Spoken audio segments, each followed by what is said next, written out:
Journal entry number 72 15th October 1895. As I sit in my study this evening, the firelight casting dancing shadows across these pages, I find myself compelled to record the strangest case Holmes and I ever encountered aboard the Dover-Calais Express.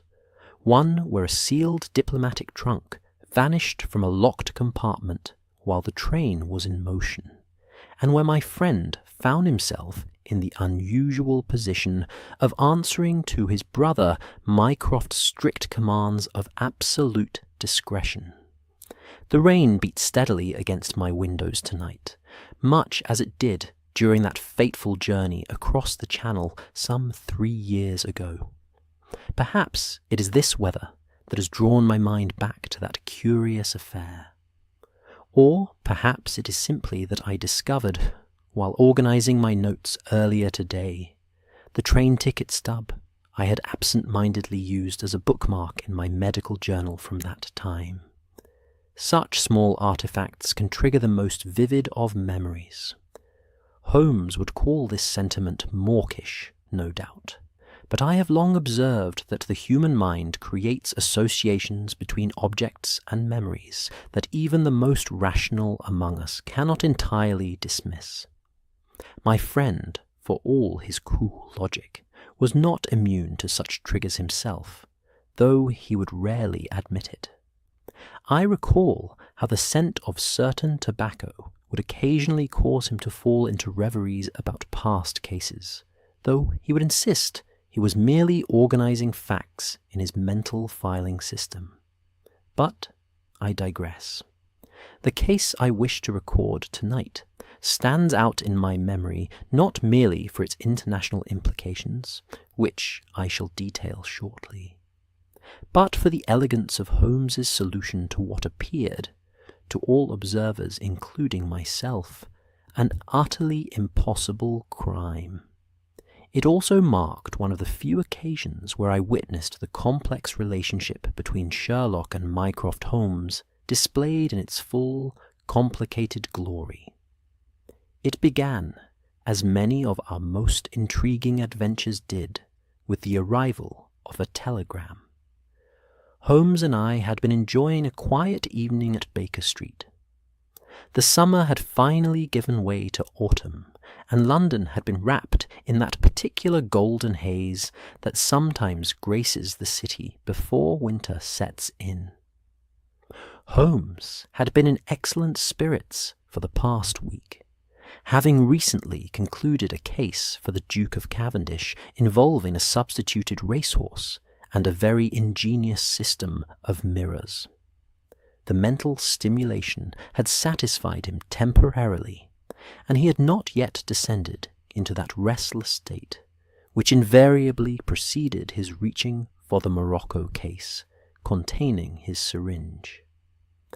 I had been reading the evening paper, occasionally reading aloud items of interest, while Holmes occupied himself with the classification of newspaper clippings for his ever-expanding index of criminal activities. Mrs. Hudson had brought up a tray of tea and her excellent scones not 30 minutes before, when the telegram boy's knock interrupted our domesticity. "A telegram, Holmes," I remarked unnecessarily as he was already rising to receive it. I watched his face as he read the brief message, noting how his expression shifted almost imperceptibly from mild curiosity to sharp interest. After years of companionship, I had learned to read these subtle changes in his countenance, though I dare say few others would have detected anything beyond his usual mask of composure. "It appears, Watson," he said, folding the telegram and slipping it into his waistcoat pocket, "that we shall be taking the morning train to Dover." "Dover," I echoed. "What's afoot?" Holmes smiled thinly. "My brother Mycroft requires our assistance." This simple statement immediately piqued my interest. Mycroft Holmes, as I had come to understand, occupied a singular position in the British government, one so unique that Sherlock himself once described his brother as occasionally being the British government. For him to request his younger brother's help suggested a matter of considerable significance. "Is it a case, then?" I inquired. "Of the most delicate nature, it would seem," Holmes replied, lighting his pipe and settling back into his chair.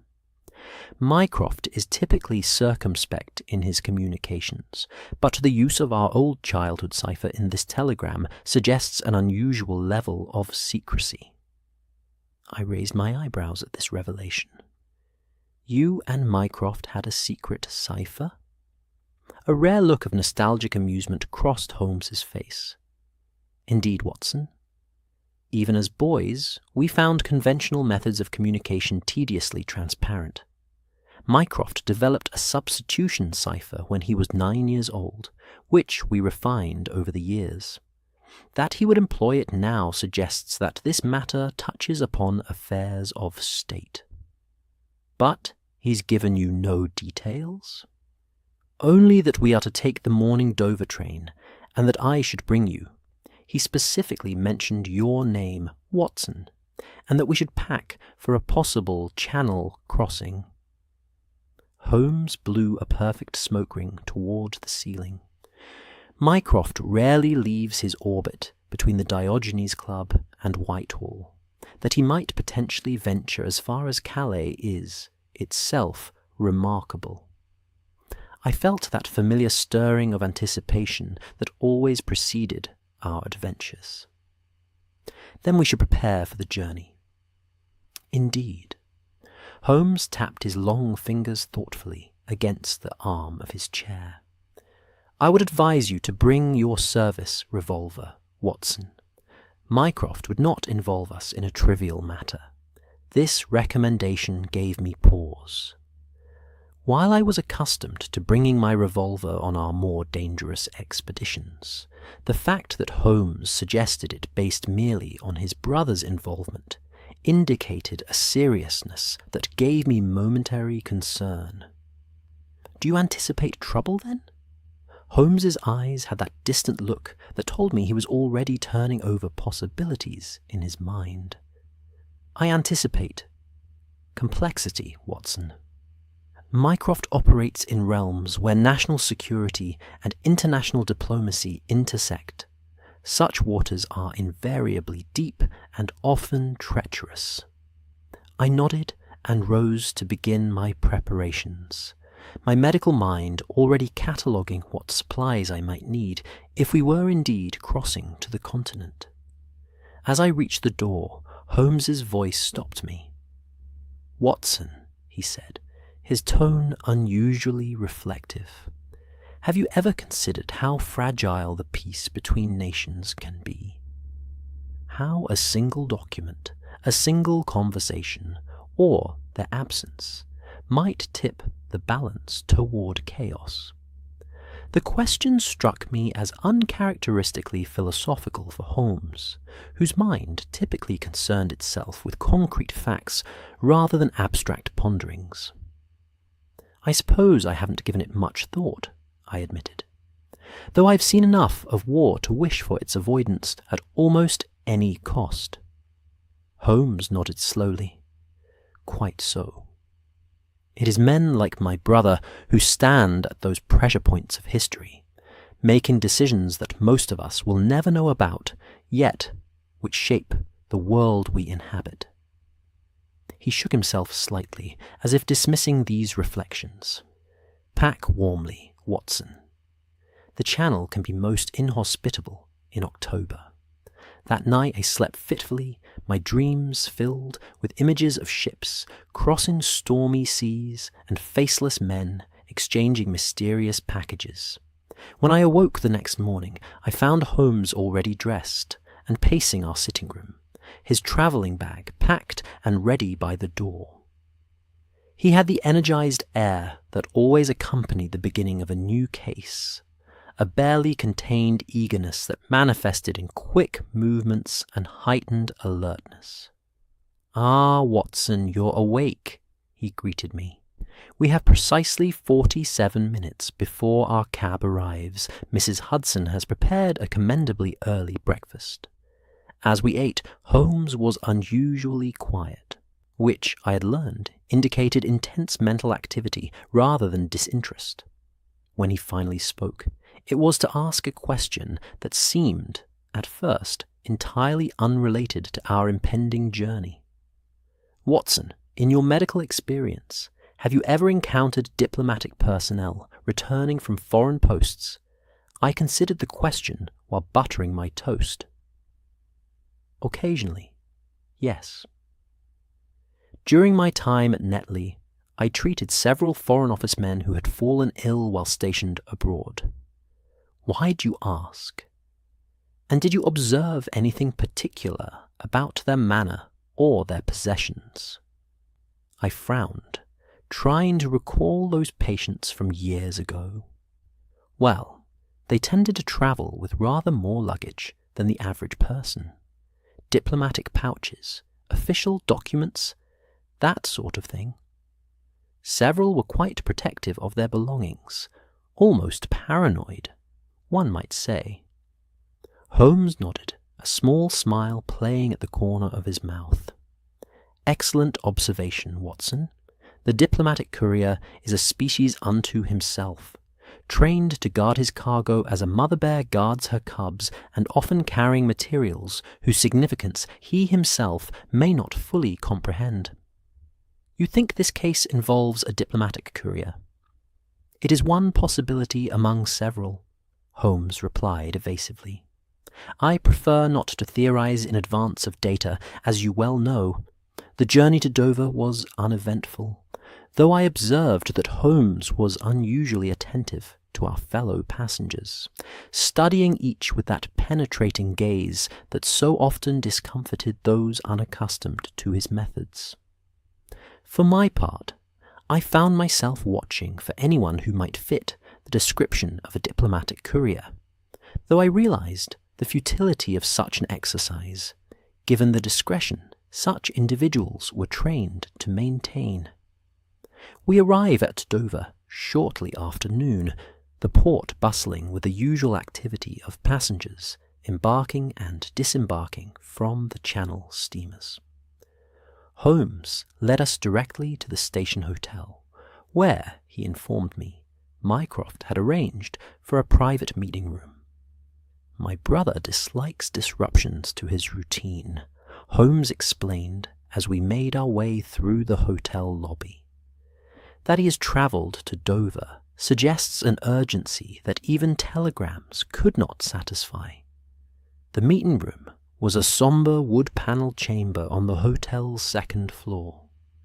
When we entered, I was struck by the figure seated at the far end of the table.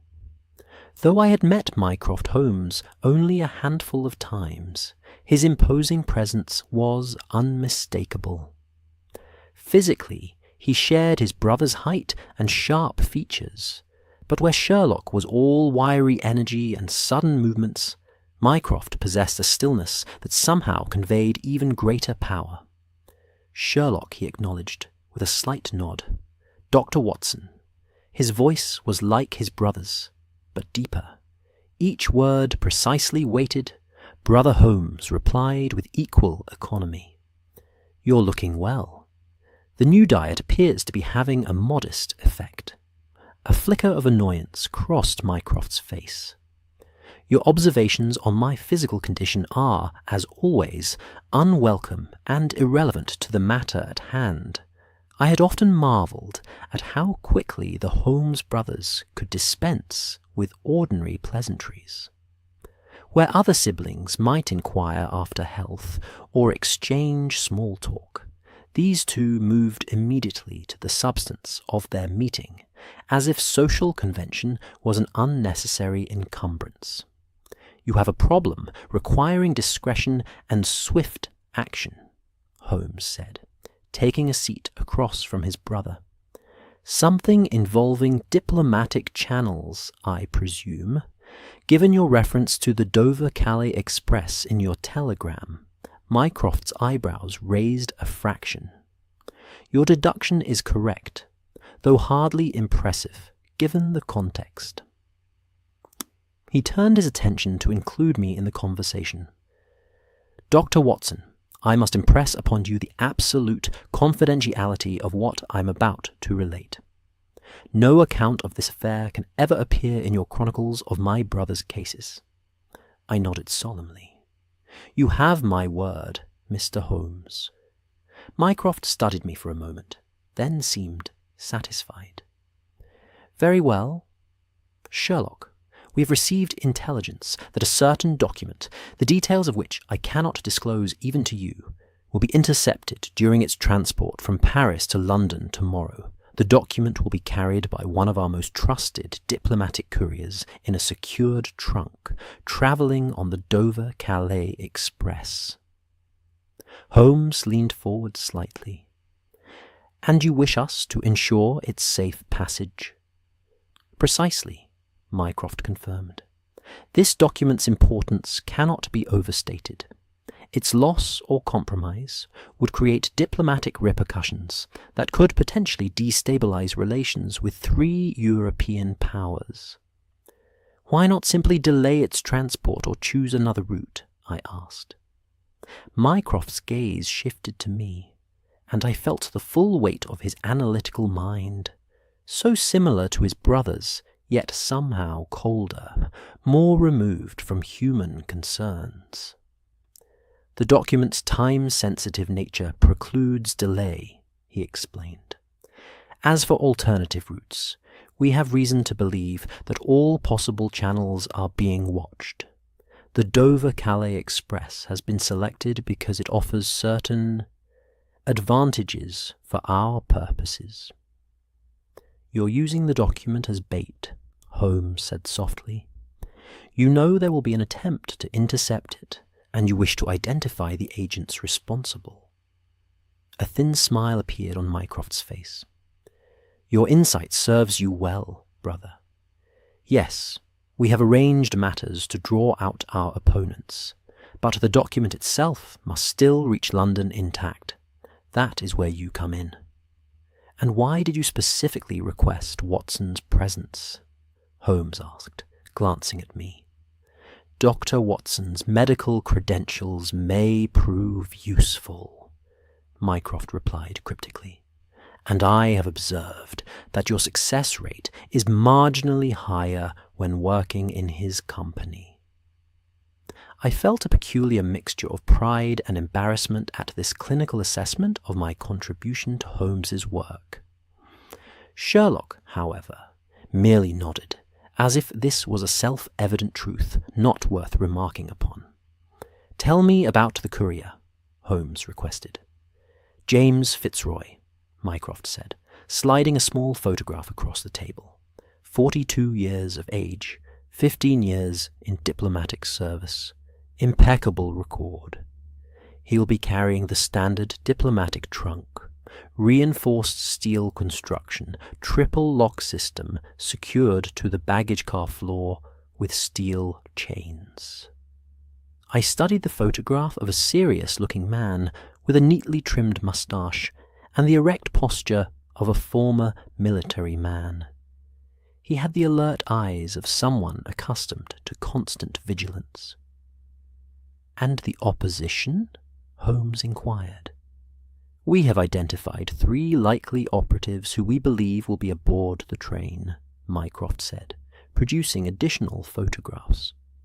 Karl Weiss, ostensibly a Swiss businessman, Madame Lenoir, travelling as a French widow returning to Paris, and Ivan Petrov, using the cover of a Russian academic. Holmes examined each photograph carefully. The Russian government, then? Mycroft's expression remained impassive. We cannot be certain which power they represent. They may be working in concert, or they may be competing interests. In this game, allegiances are rarely what they appear to be.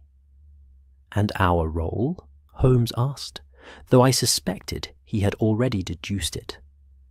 You and Dr. Watson will travel on tomorrow's Dover-Calais Express as ordinary passengers.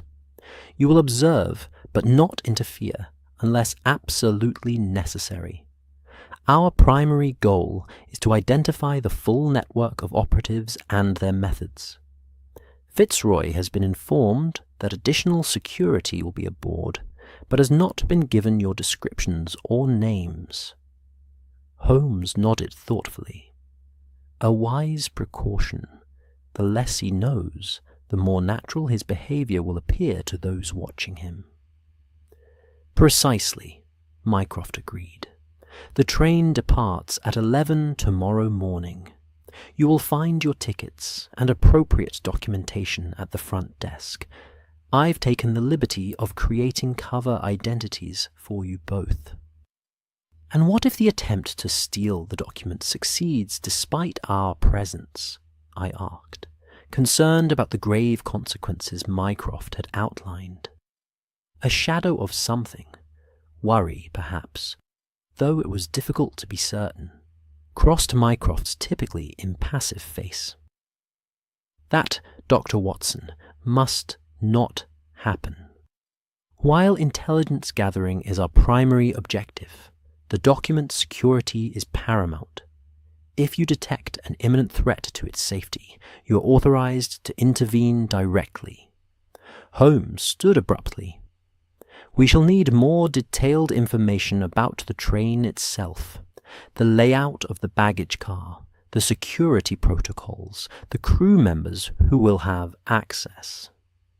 Mycroft nodded and withdrew a sealed envelope from his inner pocket. Everything we know is contained here. Memorize it and destroy it before boarding the train. As Holmes accepted the envelope, Mycroft fixed him with an intense stare. Sherlock, I cannot overstate the delicacy of this situation. The wrong word in the wrong ear could prove disastrous. When have you known me to be careless with sensitive information? Holmes replied, a rare note of defensiveness in his tone. Never, Mycroft acknowledged, but neither have you found yourself at the centre of such a tangled web of international intrigue before. This is not one of your London murderers or blackmailers. These are professional agents trained in espionage and counterintelligence. Holmes smiled thinly. Your concern is noted, brother, but unnecessary. Watson and I shall manage admirably. He tucked the envelope into his coat. Shall we meet again before the train's departure? Mycroft shook his head. I return to London this evening. Further communication would risk unnecessary attention. From this point forward, you are on your own. As we took our leave, I could not help but feel the weight of responsibility that had been placed upon our shoulders. Holmes, however, seemed energized by the challenge. Well, Watson, he remarked as we made our way to our hotel rooms, it appears we are to be thrust into the great game of nations. You seem pleased by the prospect, I observed. Holmes's eyes gleamed with that familiar intensity that always accompanied his most stimulating cases. It is not often that one has the opportunity to match wits with trained agents of foreign powers, Watson. The stakes are high, certainly, but so too is the intellectual challenge. That evening, as we dined in our hotel room to avoid being seen in public, Holmes pored over the contents of Mycroft's envelope, committing every detail to memory before burning the papers in our fireplace. I watched the flames consume the documents, wondering what secrets they contained and what dangers awaited us on the morrow's journey. Get some rest, Watson, Holmes advised as the last paper curled into ash. Tomorrow, we enter a world where nothing is as it seems, and everyone wears a mask, ourselves included. As I retired to my bed that night, I recalled Holmes's earlier question about the fragility of peace between nations. Looking back now, With the perspective that time provides, I recognize that moment as the beginning of an adventure that would test not only Holmes's deductive powers, but also the bonds of trust between us, and indeed, between nations balanced on the precipice of conflict. The morning dawned clear and cold, with a brisk wind that carried the tang of salt from the channel. I awoke to find Holmes already dressed and standing by the window, his lean silhouette outlined against the grey light of early morning. He had the stillness of a predator about him, a quality that emerged whenever he was fully engaged in a case. "Ah, Watson, you're awake," he said, without turning. "The maritime forecast suggests favourable conditions for our crossing, though I suspect our journey will be turbulent in ways unrelated to the weather." I dressed quickly, my military habits reasserting themselves in the face of the day's uncertainties. My revolver was cleaned and loaded, tucked securely in my pocket where it would be accessible, yet unobtrusive. As a doctor, I had sworn to do no harm, but experience with Holmes had taught me that sometimes the threat of force was necessary to prevent greater violence. Over breakfast, Holmes briefed me on our cover identities, constructed with Mycroft's typical thoroughness. "You are Dr. James Wilson, a specialist in respiratory diseases, returning from a medical conference in London," Holmes explained, passing me a set of credentials that looked remarkably authentic. "I am William Scott, an antiquarian book dealer seeking rare volumes for a private collector in Paris."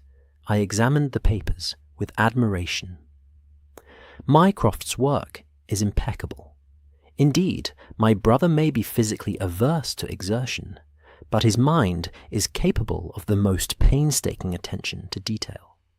Holmes sipped his coffee thoughtfully. "Our cover identities are chosen with care, Watson. As a doctor, you will have natural reason to engage with passengers who might appear ill or distressed, a convenient excuse to observe our suspects. My role allows me to be somewhat eccentric and inquisitive without arousing suspicion. And what of Fitzroy, the courier? How shall we identify him?" Mycroft provided a detailed description, but I suspect he will be evident by his behaviour alone. Look for a man who maintains constant awareness of his surroundings, who positions himself with clear sight lines to all entrances, and who makes regular, discreet checks on the baggage car. I nodded, already forming a mental image based on the photograph we had seen. "And these foreign agents, how do you propose we monitor them without alerting them to our presence?"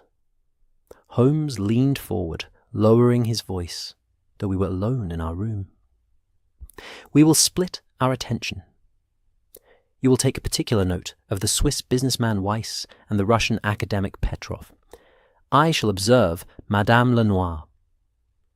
"You suspect the woman most strongly?" I asked, somewhat surprised. A faint smile touched Holmes's lips. "I have found, Watson, that in matters of intrigue, women often prove the most formidable operatives. They are culturally presumed to be less threatening and thus less closely watched. A tactical advantage that skilled agencies have long exploited." We finished our breakfast and gathered our modest luggage, a single valise each, as befitted travellers making a short journey to the continent. Holmes had insisted we pack lightly, both to maintain our cover and to ensure mobility should circumstances require quick action. The Dover station was crowded when we arrived, filled with the usual mix of businessmen, tourists, and families that populated the cross-channel routes. Holmes guided us to a position with a clear view of both the platform and the baggage handling area, where he observed with interest as trunks and cases were loaded into the train's baggage car. "There," he murmured, inclining his head slightly toward a tall man supervising the careful loading of a substantial steel trunk. "Fitzroy." I recognized him immediately from the photograph, though in person he projected an even stronger air of controlled alertness. He did not hover anxiously over the trunk. That would have drawn unwanted attention, but rather maintained a casual posture while never allowing his gaze to stray far from his charge. Once the trunk was secured inside the baggage car, he exchanged a few words with the guard, slipped him what appeared to be a generous tip, and then moved toward the passenger carriages. "He is arranged to have access to the baggage car during the journey," Holmes observed, a standard precaution for couriers of his experience. "And our suspects?" I asked quietly. "The woman in the grey travelling costume with the violet hat pin, Madame Lenoir," Holmes indicated with the slightest motion of his eyes. "The heavy-set man examining his pocket watch by the newsstand is Weiss. And I believe our Russian academic Petrov is the thin gentleman with the leather portfolio currently purchasing a newspaper." I studied each figure discreetly, committing their appearances to memory. Madame Lenoir was an elegant woman of perhaps 40 years, her manner composed and unremarkable, save for the occasional sharp glance that suggested a more vigilant mind than her widow's weeds implied. Weiss had the florid complexion of a man who enjoyed rich food and wine, his expensive suit cut to minimize his bulk. Petrov was the most nondescript of the three, thin, scholarly, with wire-rimmed spectacles and nervous hands that continuously adjusted his cravat. "They do not acknowledge one another," I noted. "Nor would they, if they are as professional as Mycroft believes," Holmes replied. "Come, let us board. I suggest we take compartments near the centre of the train, close enough to observe both Fitzroy and our suspects, but not so close as to arouse suspicion." We boarded with a general flow of passengers, Holmes securing us adjacent compartments, from which we could observe different sections of the train. The Dover-Calais Express was one of the more luxurious cross-channel services, with well-appointed carriages and attentive staff catering to a clientele that included diplomats, wealthy tourists, and businessmen for whom time was more valuable than money. Holmes and I arranged to meet periodically in the dining car to exchange observations, maintaining our respective covers while doing so. As the final boarding call sounded and the train prepared for departure, I found myself settled in my compartment, with an unobtrusive view of the corridor through the partially open door. Holmes had positioned himself similarly in his compartment across the way, where he had already struck up a conversation with a fellow passenger about rare book collections, establishing his cover identity with characteristic thoroughness. The train pulled out of Dover Station precisely at 11 o'clock, gathering speed as it headed toward the harbour, where the Channel ferry awaited to transport us across to Calais. Through my window, I watched as the white cliffs receded, their chalk faces gleaming in the autumn sunlight. Despite the gravity of our mission, I felt that familiar thrill that always accompanied the beginning of a new case with Holmes, a mixture of anticipation and apprehension that had become as much a part of my life as my medical practice. Little did I know then that this journey would present us with one of the most perplexing puzzles we had yet encountered. a locked room mystery on a moving train that would test even Sherlock Holmes's legendary powers of deduction, and place us both in more danger than I could have imagined. For as the train made its way to the harbour, events were already in motion that would lead to the impossible vanishing of a diplomatic trunk, and draw us into a web of international intrigue where nothing and no one was quite what they seemed. But I am getting ahead of myself. Let me proceed methodically, as Holmes himself would insist, and record the events as they unfolded, beginning with our first significant observation during that fateful journey across the Channel. The transfer from train to ferry proceeded with the practiced efficiency typical of the Dover-Calais route. Passengers disembarked at the harbour station and made their way aboard the waiting steamer, while porters and baggage handlers transferred luggage with more haste than care. Throughout this process, I observed Fitzroy maintaining a discreet but unwavering vigilance over his diplomatic trunk, which was transported separately under the watchful eye of 2 railway guards, an unusual level of security that would have drawn my attention even had I not been specifically looking for it. Holmes and I maintained our separate identities as we boarded the ferry, though he managed to position himself near the stern, affording a clear view of both the luggage hold and the main passenger deck.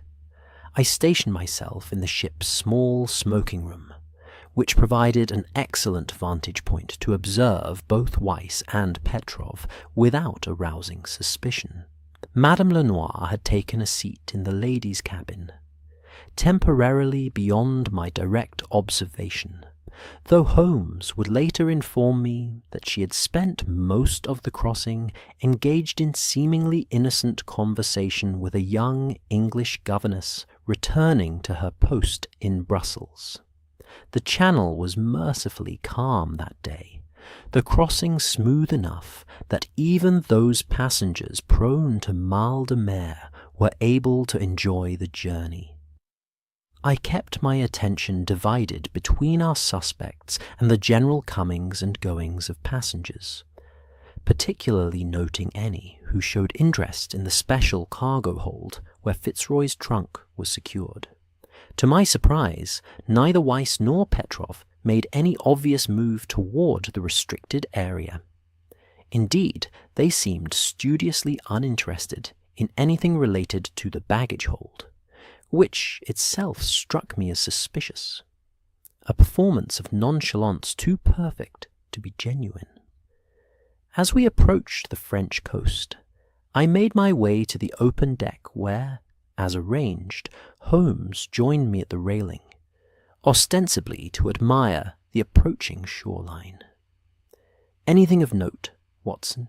he murmured, his eyes fixed on the distant spires of Calais. Our Swiss and Russian friends seemed determined to establish their lack of interest in the baggage hold, I replied quietly.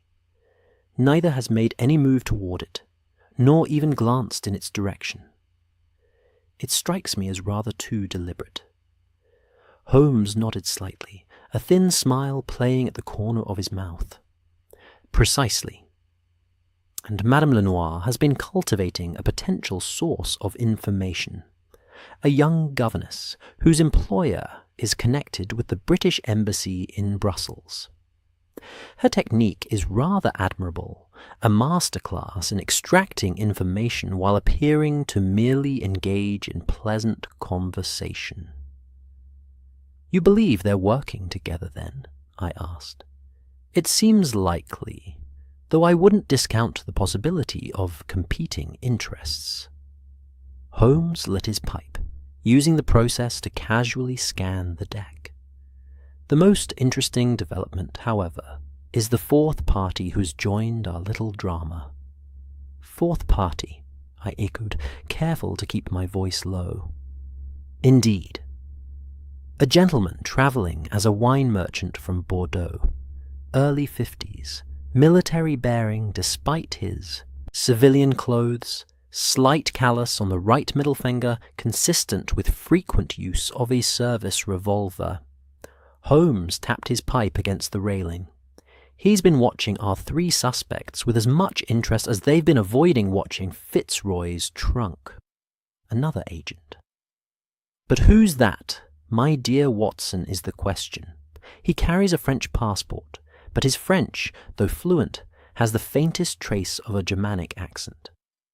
Holmes narrowed his eyes against the sea breeze. The game is more complex than Mycroft indicated. We have at least two opposing forces at work, possibly three. As the ferry docked at Calais, passengers began gathering their personal effects and preparing to disembark. Fitzroy emerged from the first-class cabin, where he had spent most of the crossing, moving with casual purpose toward the baggage hold. I noted that he exchanged a brief nod with a uniformed customs official who then escorted him to oversee the unloading of his trunk. Diplomatic privilege, Holmes murmured beside me. His cargo will bypass the usual customs inspection. We disembarked with the general flow of passengers, maintaining our separate identities as we made our way to the waiting Dover-Calais express that would complete the journey to Paris. This second train was of French manufacture, slightly less luxurious than its British counterpart, but still befitting the first-class passengers who primarily used this route. I observed with interest that our three suspects, Weiss, Petrov, and Madame Lenoir, had each managed to secure compartments in the same carriage as Fitzroy, while appearing to have no connection to one another. The wine merchant Holmes had identified positioned himself in the dining car, which afforded a clear view of the corridor leading to both Fitzroy's compartment and the baggage car. Holmes and I again took separate compartments, though adjacent ones connected by a communicating door that allowed us to confer privately once the train was underway. As we settled in and the train pulled out of Calais station, Holmes shared his initial assessment. The critical period will be between Calais and Paris, he said, keeping his voice low despite our privacy. Approximately 3 hours, during which our adversaries must make their move if they hope to succeed. You expect them to attempt the theft on this leg of the journey? I asked, somewhat surprised. Why not during the Channel crossing, or earlier at Dover? Holmes's eyes gleamed with that familiar intensity that signalled his mind was fully engaged. Consider the logistics, Watson. The Dover docks are on British soil, crawling with officials well versed in spotting foreign agents. The Channel steamer is a confined space with limited escape routes and multiple security personnel specifically watching for smuggling attempts. But the train to Paris... He gestured towards the window, where the French countryside was beginning to roll past. Here we have multiple carriages, frequent stops at intermediate stations, and the final destination of Paris, a city where one can disappear with remarkable ease given the right preparations. I nodded, seeing the logic. And what of this wine merchant character? Should we consider him a potential ally or another threat? Neither, for the moment. He is an unknown variable. Observe, but do not engage unless circumstances demand it. Holmes glanced at his pocket watch. I suggest we begin our surveillance rotation. You take the first shift in the corridor. Your medical bag provides the perfect excuse to move about the train should anyone question your presence. Following Holmes's suggestion, I took my medical bag and began a casual patrol of the corridor. pausing occasionally to look out the windows as if admiring the view, all while keeping a discreet eye on the compartments occupied by our persons of interest. Fitzroy had settled into his compartment with a newspaper, though I noted his posture remained alert, his eyes frequently lifting from the page to scan his surroundings. Madame Lenoir was writing in a small journal, her elegant profile visible through the partially open door of her compartment. Weiss appeared to be dozing, while Petrov had immersed himself in a thick academic tome. The first hour of the journey passed uneventfully. I exchanged places with Holmes, retreating to our compartment while he conducted his own surveillance under the guise of stretching his legs. When he returned some 30 minutes later, his expression was thoughtful. "There has been an exchange," he murmured, closing the connecting door behind him. Madame Lenoir passed something to the wine merchant in the dining car. A note, I believe, slipped beneath a dropped handkerchief. Most skillfully done. They're working together, then? Not necessarily. It could be a warning, a bribe, or a threat. Holmes tapped his fingers thoughtfully against his knee. The plot thickens, Watson. I believe we're observing not one operation, but several, overlapping and perhaps opposing one another. What of Fitzroy? Any sign he's aware of these machinations? He's made 2 trips to the baggage car already, ostensibly to check on his trunk. Each time he spent precisely 4.5 minutes inside, longer than necessary for a simple visual inspection. Holmes's eyes narrowed.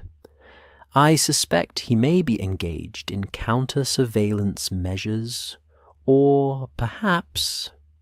No, it's too early to theorize without more data. The train made a brief stop at Boulogne, where a few passengers disembarked and new ones boarded. I watched closely, half expecting one of our suspects to use this opportunity to leave the train, but all remained in their compartments. However, I did notice Petrov exchanging a brief, seemingly casual glance with a porter who boarded at this stop. A momentary meeting of eyes that might have meant nothing, yet struck me as significant.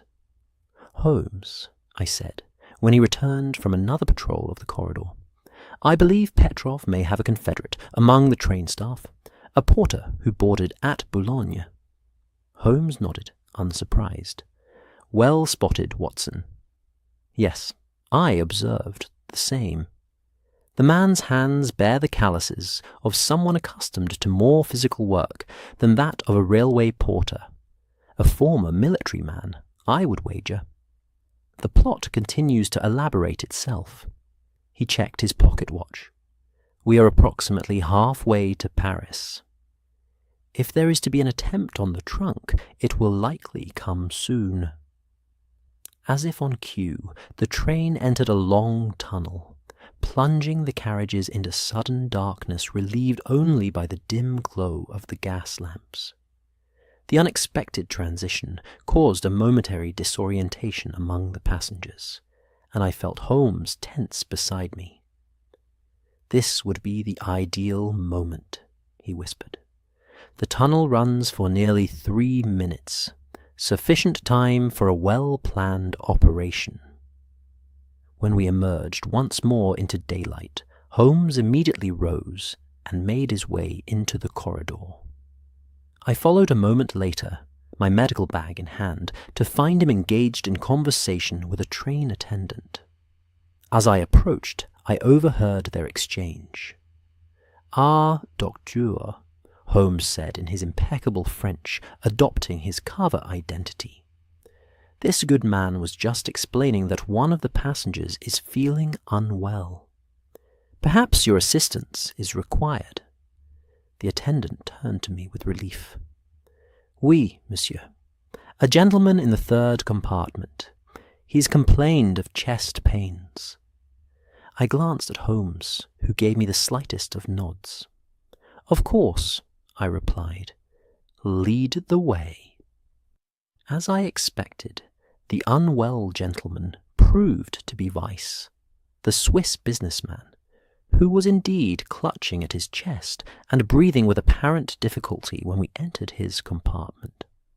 A quick examination revealed nothing physically amiss, though he played the role of a man in discomfort convincingly enough.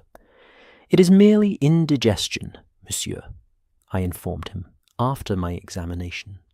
"The pressure on the diaphragm can sometimes mimic the symptoms of a heart episode. I recommend some bismuth powder and rest." Weiss thanked me profusely in accented French, accepting the mild remedy I offered from my medical bag. Throughout the examination, I had been keenly aware that this apparent illness might be a diversion of some kind, yet I could detect no specific cause for alarm beyond my general suspicion of the man. When I rejoined Holmes in our compartment, I found him looking unusually grave. "What is it?" I asked. "Was Weiss's indisposition a diversion?" "I believe so, though not in the way one might expect," Holmes replied. "While you were attending to him, I took the opportunity to check the baggage car." Fitzroy was already there, performing another of his inspections. The trunk appears undisturbed, still secured by its chains to the floor. "Then what concerns you?" Holmes's brow furrowed. "It's what I observed in the corridor." The porter you identified, Petrov's confederate, was engaged in what appeared to be routine duties, yet he kept glancing toward the baggage car with an expectancy that suggests the operation is already in progress. "But if the trunk is secure—" "The trunk may not be the actual target, Watson," Holmes interrupted, his voice low and intent. "Or rather, not in the way Mycroft anticipates. I'm beginning to suspect that we are observing a far more sophisticated ploy than a simple theft." Before he could elaborate, the train began to slow as it approached another station, Amiens, according to the schedule. Holmes quickly rose to his feet. "This stop presents another opportunity. Let us both maintain vigilance. You watch Fitzroy. I'll keep an eye on our Russian friend and his porter accomplice." The stop at Amiens was brief, with few passengers embarking or disembarking. Fitzroy remained in his compartment, seemingly absorbed in his newspaper, though his eyes continually scanned the platform visible through his window. Petrov also stayed aboard, though I noticed he stood in the corridor near his compartment, ostensibly to stretch his legs, his position affording him a clear view of both Fitzroy's compartment and the baggage car. The porter, meanwhile, exited the train briefly to help with luggage, exchanging a few words with a station worker that appeared innocent enough, but which Holmes later informed me had included a coded phrase he recognized from his studies of espionage techniques. As the train pulled away from Amiens, I sensed a subtle shift in the atmosphere, a tightening of tension, like the tuning of violin strings before a performance. Our suspects seemed more alert, their casual poses belied by a new intensity in their eyes. Even the wine merchant had abandoned his post in the dining car and was now walking slowly through the corridors, pausing occasionally as if admiring the countryside through the windows. Holmes rejoined me in our compartment, his expression animated with that particular energy that always signalled his detection of some critical development. "Watson," he said softly, "I believe we are approaching the critical moment. There has been a signal of some kind passed among our suspects. Madame Lenoir touched her hatpin twice when the wine merchant passed her compartment, a prearranged signal, I'm certain of it. What do you think they're planning? Holmes's eyes gleamed. Something audacious, if I'm correct. The next section of track includes a stretch where the train slows considerably due to ongoing repair work. That would be the ideal moment for... He was interrupted by a sudden commotion in the corridor, a cry of alarm, followed by the sound of hurrying footsteps. We both rose immediately and stepped out to find Fitzroy himself striding rapidly toward the baggage car, his face set in an expression of controlled urgency. Something has alerted him, Holmes muttered. Follow Watson, but maintain a discreet distance. We made our way after Fitzroy, observing as he unlocked the door to the baggage car with a key he produced from his waistcoat pocket. As he disappeared inside, Holmes signalled for me to wait in the corridor, while he positioned himself near the connecting door, ready to intervene if necessary. What happened next occurred with such rapidity that even now, as I record these events, the sequence remains somewhat blurred in my recollection. There was a muffled exclamation from within the baggage car, followed by the sound of something heavy falling. Holmes immediately pushed the door open, and we both entered to find Fitzroy standing in apparent shock, staring at an empty space on the floor, where, according to the chains still bolted in place, his diplomatic trunk should have been. "It's gone," Fitzroy said, his professional composure momentarily shattered. "The trunk?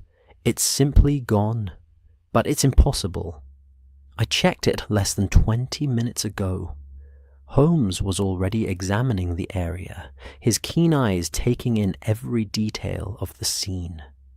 The baggage car was crowded with trunks, valises, and crates of various sizes, all secured against the train's movement. The diplomatic trunk's chains remained locked to their floorbolts, forming a perfect rectangle around empty space. There were no signs of forced entry, no indications of the chains having been tampered with. "When did you last verify the trunk's presence?" Holmes asked, dropping all pretense of his cover identity. Fitzroy looked at him sharply. "Who are you, sir? A colleague of Mycroft Holmes," my friend replied succinctly. "Dr. Watson and I are here at his request. Now, please answer the question. When did you last see the trunk?" Fitzroy's expression cleared somewhat at the mention of Mycroft's name.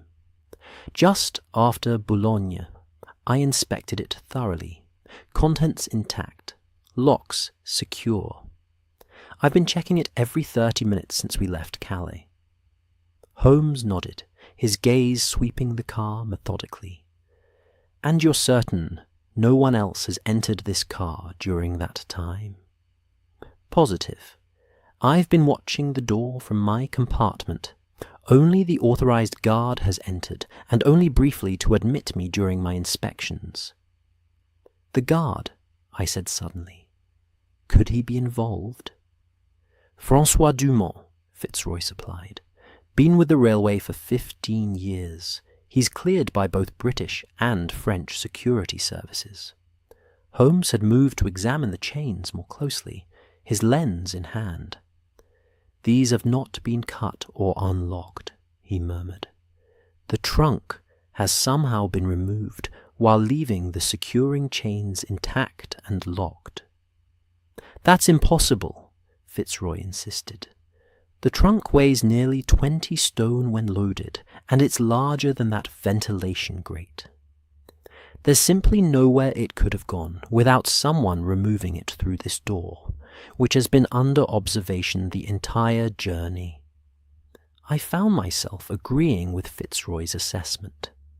The baggage car, while spacious, offered no obvious hiding places for an object as substantial as the diplomatic trunk. The windows were too small to allow its passage, and the only door was the one through which we had entered, which, according to Fitzroy, had been under constant surveillance. Holmes, however, was now examining the walls and floor of the car with intense concentration, tapping occasionally and listening to the resulting sounds with his head cocked to one side. "Watson," he said suddenly, "would you be so kind as to locate the guard, Dumont? I believe we should have a word with him immediately." "But the trunk, Holmes," Fitzroy protested. "We must recover it at once. The documents will be found more quickly if we proceed methodically," Holmes interrupted. "Trust me, Mr. Fitzroy, when I tell you that panic is the least useful response in our current situation. I left to find the guard, locating him 2 carriages ahead, attending to a passenger's request for blankets. He appeared genuinely shocked when I informed him that he was needed in the baggage car regarding an urgent matter, and he followed me back without hesitation.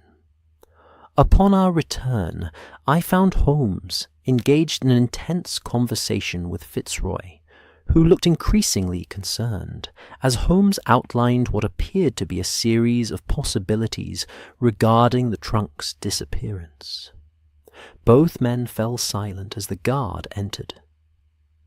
"Monsieur Dumont," Holmes addressed him in French, "are you aware that a piece of luggage has gone missing from this car?" The guard's face registered genuine surprise. "Missing? But that is impossible, monsieur.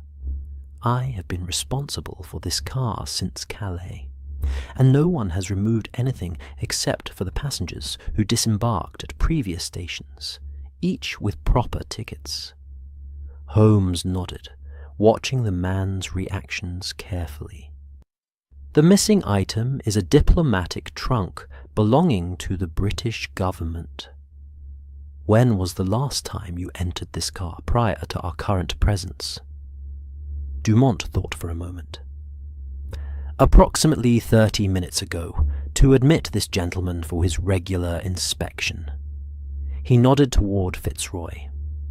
"Before that, I entered briefly at Amiens to retrieve a valise for a disembarking passenger."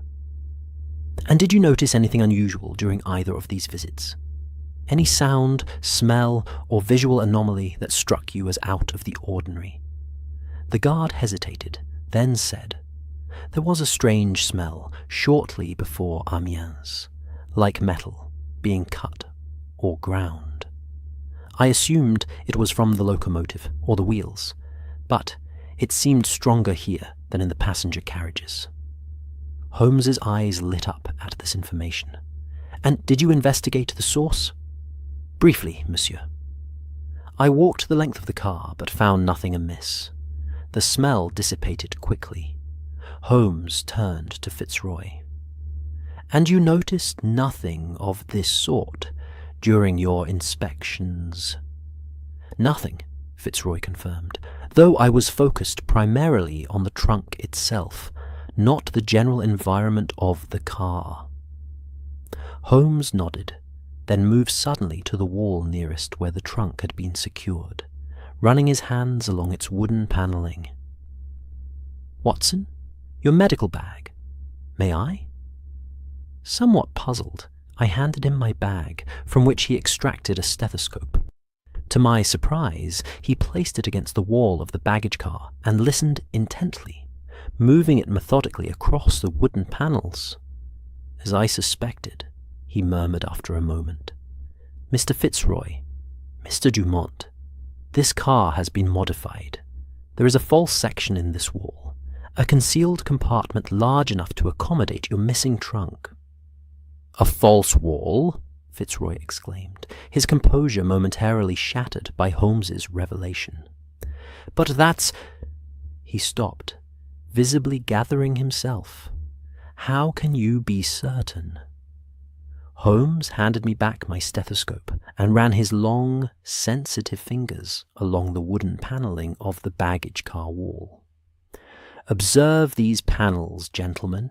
They appear identical to the casual eye, but this section," he tapped a 4-foot-wide portion of the wall, "produces a subtly different sound when struck. The resonance indicates a space behind it, rather than the solid exterior of the car." I moved closer to examine the area Holmes indicated. True to his word, the wooden panels looked utterly ordinary, indistinguishable from those surrounding them. Even knowing what to look for, I could detect no visible seam or mechanism that might allow access to a hidden compartment. "But how was it operated?" I asked. "There's no visible handle or latch." "Therein lies the elegance of the design," Holmes replied, his voice taking on that particular intensity it always held when he was unraveling a particularly clever scheme. "The mechanism must be triggered from elsewhere, or perhaps activated by some sequence of pressures that appears entirely innocent to observers." His eyes scanned the car methodically. "Guard Dumont, how long have you been assigned to this particular baggage car?" The Frenchman considered the question. "This specific car?" "Perhaps 3 months, monsieur. It was recently refitted at the yards in Paris. New upholstery, fresh paint, improved heating system. The company rotates cars regularly for maintenance." "Refitted," Holmes repeated, seizing on the word. "And I would wager that the work was conducted by a seemingly reputable contractor who nevertheless employed several workers not usually on their payroll." Dumont looked startled. "I wouldn't know about that, monsieur." "No, you wouldn't," Holmes agreed. "The preparation for this operation has been meticulous and long-term, months in the planning." He turned to Fitzroy. "This was no opportunistic theft. Your adversaries knew precisely which diplomatic trunk would be transported, on which train, and arranged for this particular baggage car to be modified well in advance." Fitzroy's face had gone pale. "That would indicate a security breach of the highest order. The transportation schedules for diplomatic materials are among our most closely guarded secrets." "Indeed," Holmes murmured. "The implications are most troubling." He turned back to the wall, examining it inch by inch. "Ah, here we have it." He pointed to what appeared to be a small knothole in the wooden panelling, indistinguishable from several others scattered naturally throughout the car's interior. "This, I believe, is not a natural feature of the wood, but rather a disguised keyhole. Watson, my pick set, if you please." I reached into my coat pocket, where I had stowed the small leather case of lock-picking tools that Holmes had asked me to carry, a precaution that now seemed prescient. He selected a slender hook-shaped instrument and carefully inserted it into the knothole, manipulating it with the delicate precision of a surgeon. After several tense moments, there was a faint click, and a section of the wall, previously invisible in its perfect alignment, shifted inward by perhaps half an inch. "Voila," Holmes said softly, a note of satisfaction in his voice.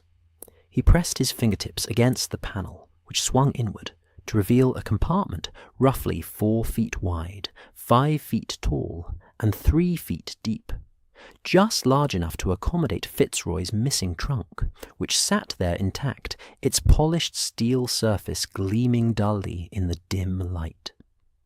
Fitzroy let out an audible sigh of relief and moved forward, but Holmes held up a restraining hand. "One moment, if you please. Let us first determine whether the compartment harbours any additional surprises." He examined the threshold carefully before reaching in with his handkerchief to test the interior surface of the hidden door. Finding nothing amiss, He then inspected the trunk itself without touching it. "It appears undisturbed," he announced, after a minute's examination. "The locks are intact, and I can see no evidence of tampering with the seals. However—" Holmes bent closer, his lens in hand, examining something on the trunk's surface that was invisible to my less trained eye. "What is it?" Fitzroy asked, anxiously. "A residue. Extremely fine metallic particles." Holmes straightened up. "Mr. Fitzroy, when you last inspected the trunk, did you verify the contents, or merely ensure that the locks and seals were intact?" Fitzroy frowned. "Protocol dictates a visual inspection of the seals and locks every 30 minutes. The contents are only verified at departure and arrival points, or if a seal appears compromised." Holmes nodded, his expression grave. "I thought as much. Watson, would you be so kind as to assist me in removing the trunk from this compartment? We must examine it more thoroughly." Together, we carefully extracted the heavy trunk and placed it on the floor of the baggage car, where Fitzroy immediately knelt to inspect his charge. His expression shifted from relief to concern as he examined the locks more closely. "These are not my locks," he said suddenly, his voice taut with alarm. "They are perfect replicas, but the serial numbers are wrong. This is not my trunk." Holmes did not appear surprised by this revelation. A substitution, then, rather than a simple theft. Ingenious. The real trunk was removed and replaced with this identical replica, presumably with false or worthless contents. The operation was not yet complete. They intended to swap the trunks back before Paris, leaving you none the wiser until you reached London and discovered the substitution. Fitzroy's face had gone ashen. "But when? How? I've been monitoring the trunk vigilantly since Dover." "The when is simple enough," Holmes replied. "The tunnel just before Amiens provided the perfect opportunity. Darkness, noise, and a brief period of disorientation for all passengers. As for the how—" He gestured to the false wall. "This compartment is the key. The original trunk was pulled into this space, while a replica was simultaneously pushed out to take its place. The chains, which were never unlocked, simply passed around both trunks during the exchange." I shook my head in amazement. "But surely such an operation would require multiple accomplices with access to the baggage car." "Precisely, Watson. Which brings us to the essential question." Holmes turned to Guard Dumont, his gaze suddenly sharp. "You claimed earlier that you alone have been responsible for this car since Calais. Yet clearly someone has had access without your knowledge, or perhaps with your cooperation." The guard's face flushed with indignation. "Monsieur, I assure you I have done nothing improper. My reputation with the company is beyond reproach." "Your reputation, yes," Holmes agreed. "But perhaps your circumstances have changed recently. A sudden financial difficulty, a family member in trouble, or possibly a past indiscretion that someone has threatened to expose."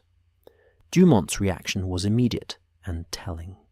A momentary widening of the eyes, a flicker of panic quickly suppressed. I don't know what you mean." Holmes's voice softened slightly.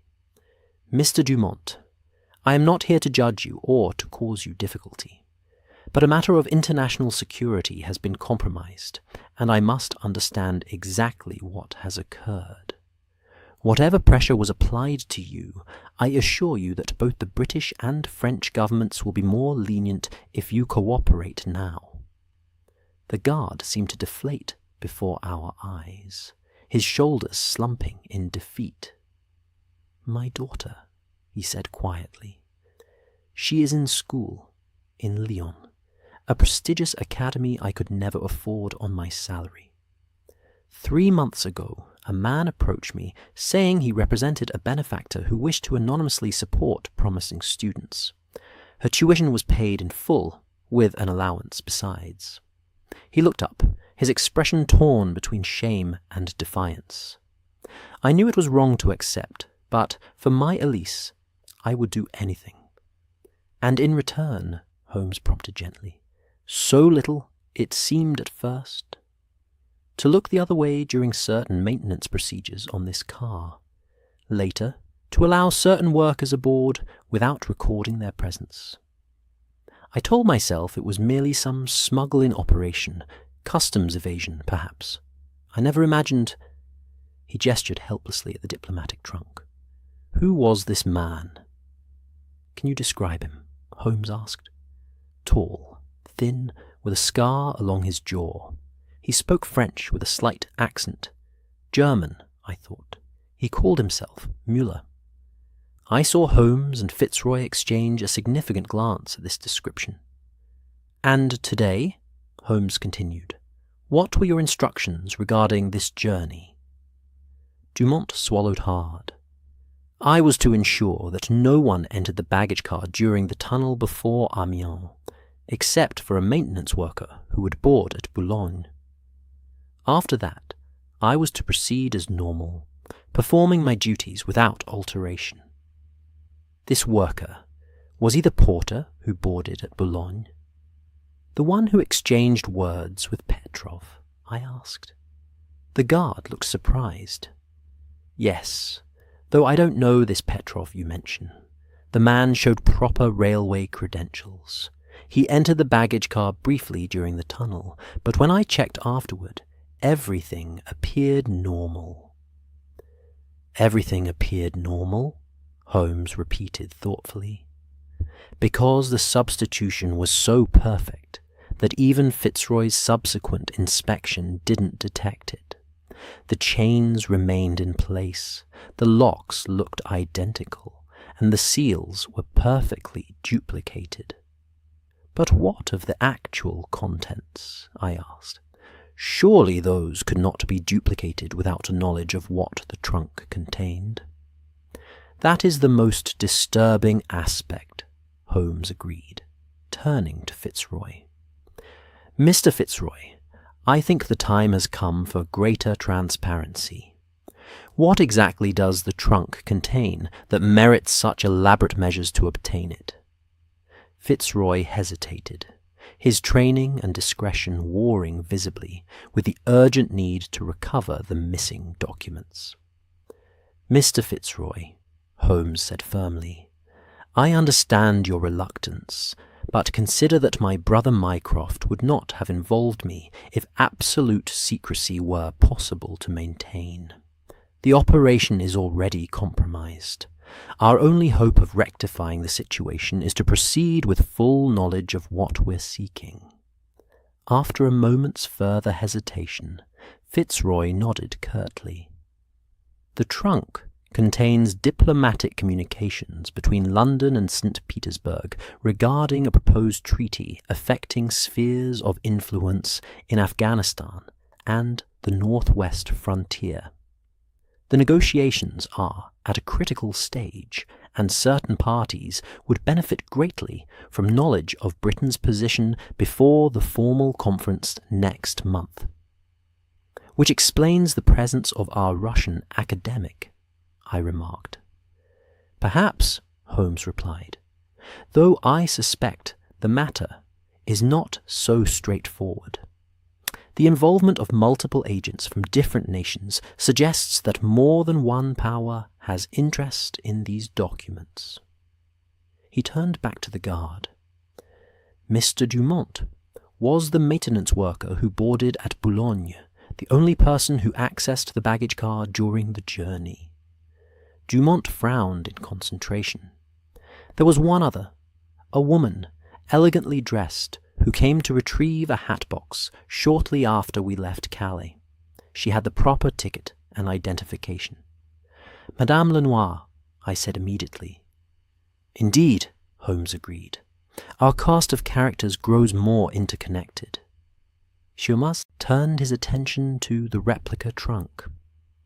Mr. Fitzroy, I believe we should examine the contents of this substitution to determine exactly what our adversaries intended you to deliver to London. Fitzroy produced a set of keys from an inner pocket of his coat and attempted to open the replica trunk's locks, with no success. As I suspected, he said grimly, the keys don't fit these locks, despite their identical appearance. Stand aside, Holmes said, retrieving his lockpicks once more. These may be sophisticated, but they are still mechanical devices subject to manipulation. It took Holmes several minutes of concentrated effort, but eventually each of the 3 locks yielded to his skilled fingers. Fitzroy lifted the lid to reveal the trunk's contents, stacks of official-looking documents, bound with red tape and bearing what appeared to be proper diplomatic seals. Forgeries, Fitzroy said after examining one bundle. Excellent ones, but forgeries nonetheless. The watermarks are slightly off, and the paper stock is not our standard diplomatic grade. Are they complete fabrications or altered versions of the genuine documents? Holmes asked, picking up one of the bundles and examining it closely. Fitzroy scanned several pages. Altered. The general form and much of the language is correct, but key provisions have been subtly modified. Anyone relying on these would enter negotiations at a significant disadvantage. Disinformation rather than simple theft, Holmes mused. A more sophisticated objective than I initially presumed. He carefully replaced the documents in the trunk. The question now becomes, where is the genuine trunk, and how do we recover it before it reaches unauthorized hands? The porter, the false maintenance worker, I suggested. He must have removed the original trunk during the tunnel passage. But how? Fitzroy objected. The train was in motion. Even if he managed to extract the trunk via this hidden compartment, he couldn't simply jump from a moving train with a 20-stone diplomatic trunk. Holmes was studying the false wall compartment again, this time paying particular attention to its floor. Watson, your opinion on this section of flooring? Your medical training gives you a particular sensitivity to abnormalities that might escape others. I knelt beside Holmes and examined the wooden planks that formed the floor of the hidden space. Unlike the rest of the baggage car floor, which was solid and uniform, these boards seemed somehow different, lighter in construction, perhaps. These aren't original to the car, I said, after a moment's examination.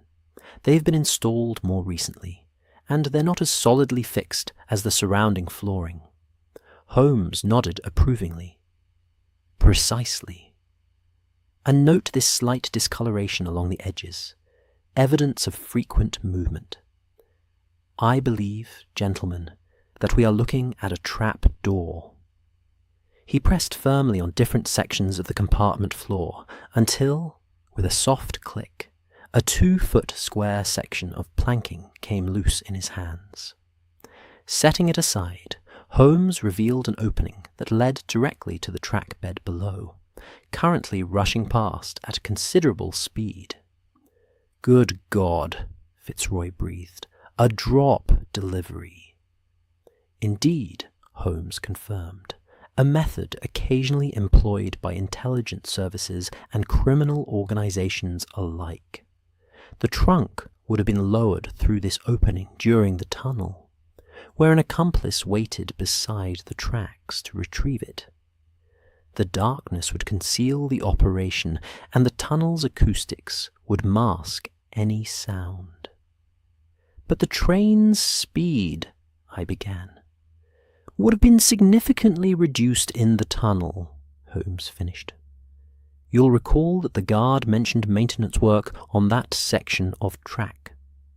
I strongly suspect that this maintenance was arranged specifically to slow the train at the critical moment. Fitzroy's face had taken on an expression of grim determination. We must alert the authorities immediately, if we telegraph ahead to Paris.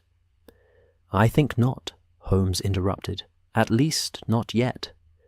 Consider that this operation has been months in the planning, with agents placed strategically throughout. We cannot know how deep the compromise extends, or who might intercept such a telegraph. Moreover, our adversaries do not yet know that their substitution has been discovered. That gives us a singular advantage. What do you suggest? Fitzroy asked. Holmes's eyes gleamed with that peculiar light that always signalled his mind was working at its highest capacity. We proceed to Paris as if nothing is amiss. You, Mr. Fitzroy, will continue your regular inspections of the replica trunk, showing no sign that you've detected the substitution. Watson and I will use the remaining journey to identify all participants in this scheme and, if possible, determine where the genuine trunk has been taken. And if we cannot recover it before Paris, Fitzroy's voice was tense with concern, then we shall pursue it beyond Paris, Holmes replied simply.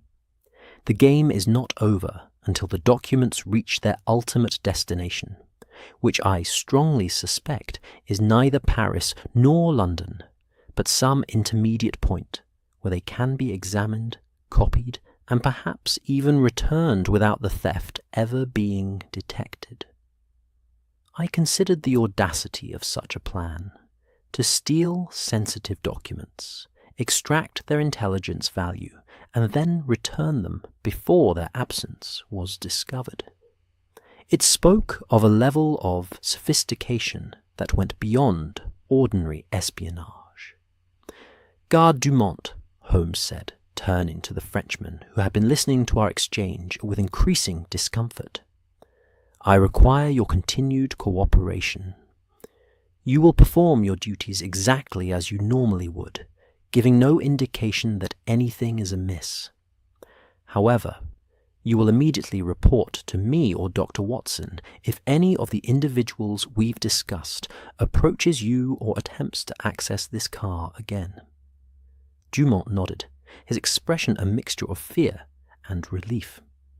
Yes, monsieur. I will do as you say. Excellent.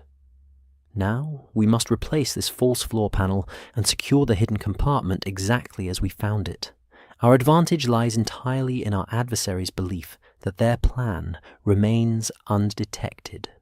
We worked quickly to restore the hidden compartment to its original state, with the replica trunk secured once more by the original chains.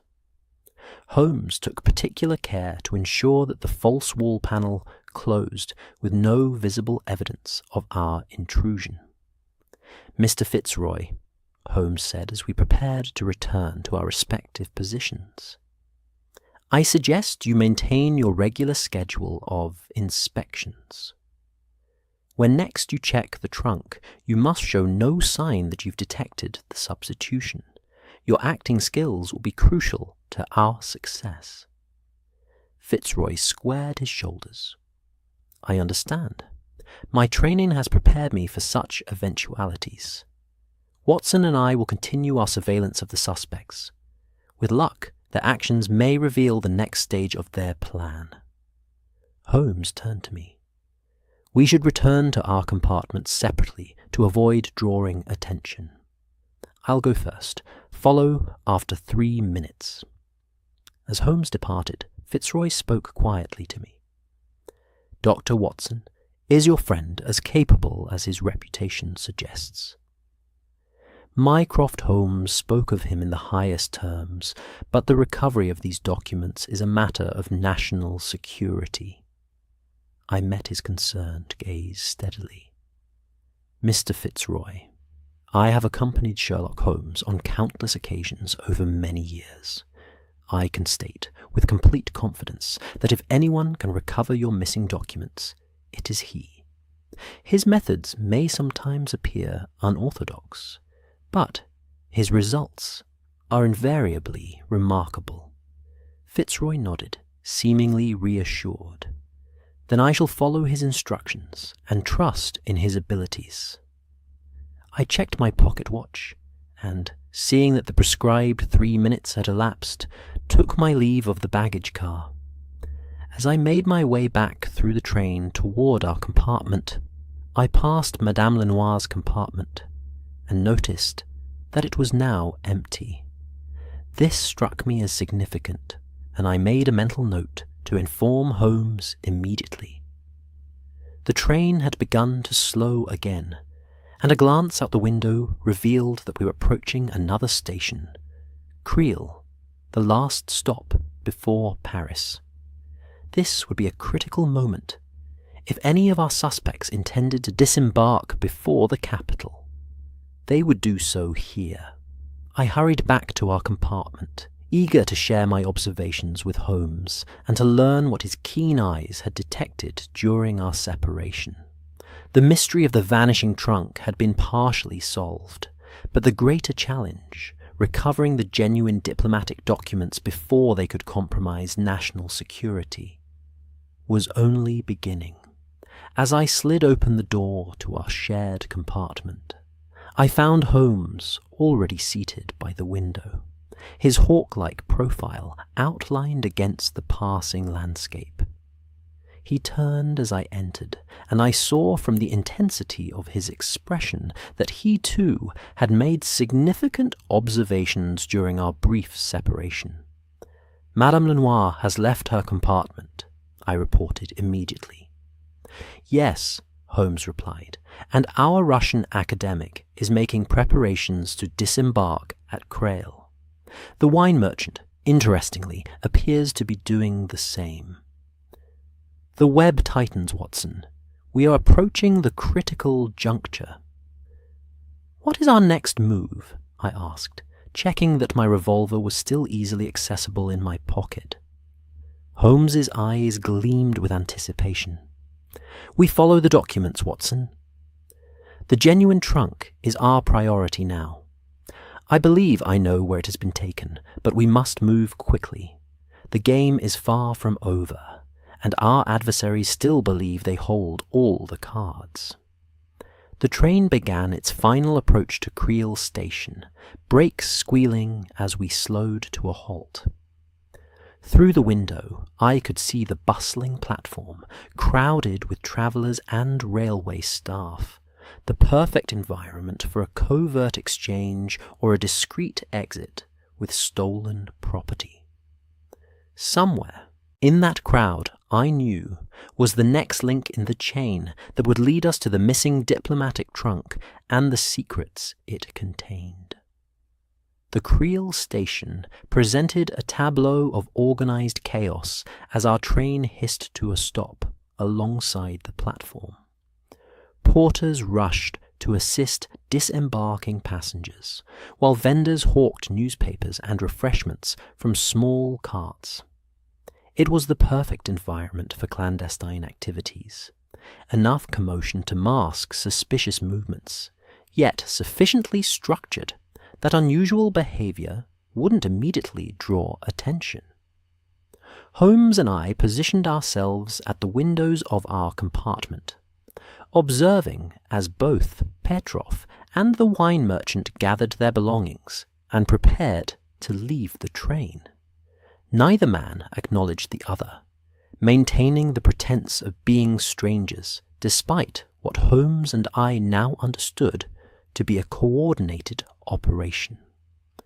"Note how carefully Petrov handles that portfolio," Holmes murmured beside me. "The way he clutches it suggests it contains something far more valuable than academic papers." "Instructions for the next phase of their operation, perhaps," I suggested. "Possibly, though I suspect it may contain something more immediately useful. forged documents, credentials, or perhaps currency for bribes. Holmes's eyes narrowed as he tracked the Russian's movements. Ah, and observe our wine merchant friend. See how he scans the platform before descending. He's looking for surveillance or potential threats. The practiced caution of a professional agent. Indeed, the wine merchant's casual glance across the station concourse betrayed, to those trained to recognize such things, a systematic assessment of his surroundings. He descended from the train only after completing this survey, moving with a deliberate casualness that seemed designed to avoid drawing attention. "Shall we follow them?" I asked, ready to gather our own modest luggage. Holmes considered the question briefly. "You will follow Petrov," he decided. "I shall track the wine merchant. We'll reconvene at the north exit of the station in 30 minutes. If either man boards another train or leaves the station, observe, but do not pursue alone. We must maintain contact with each other." "And what of Madame Lenoir?" I inquired, realizing we had not accounted for the third member of the conspiracy. "A curious development," Holmes replied. "She has not left her compartment. She has simply moved to another one, 4 carriages ahead. I observed her making the transfer during our stop at Amiens, disguised as a different passenger by the simple expedient of changing her hat and coat. She remains aboard, which suggests her role in this affair continues beyond Creel.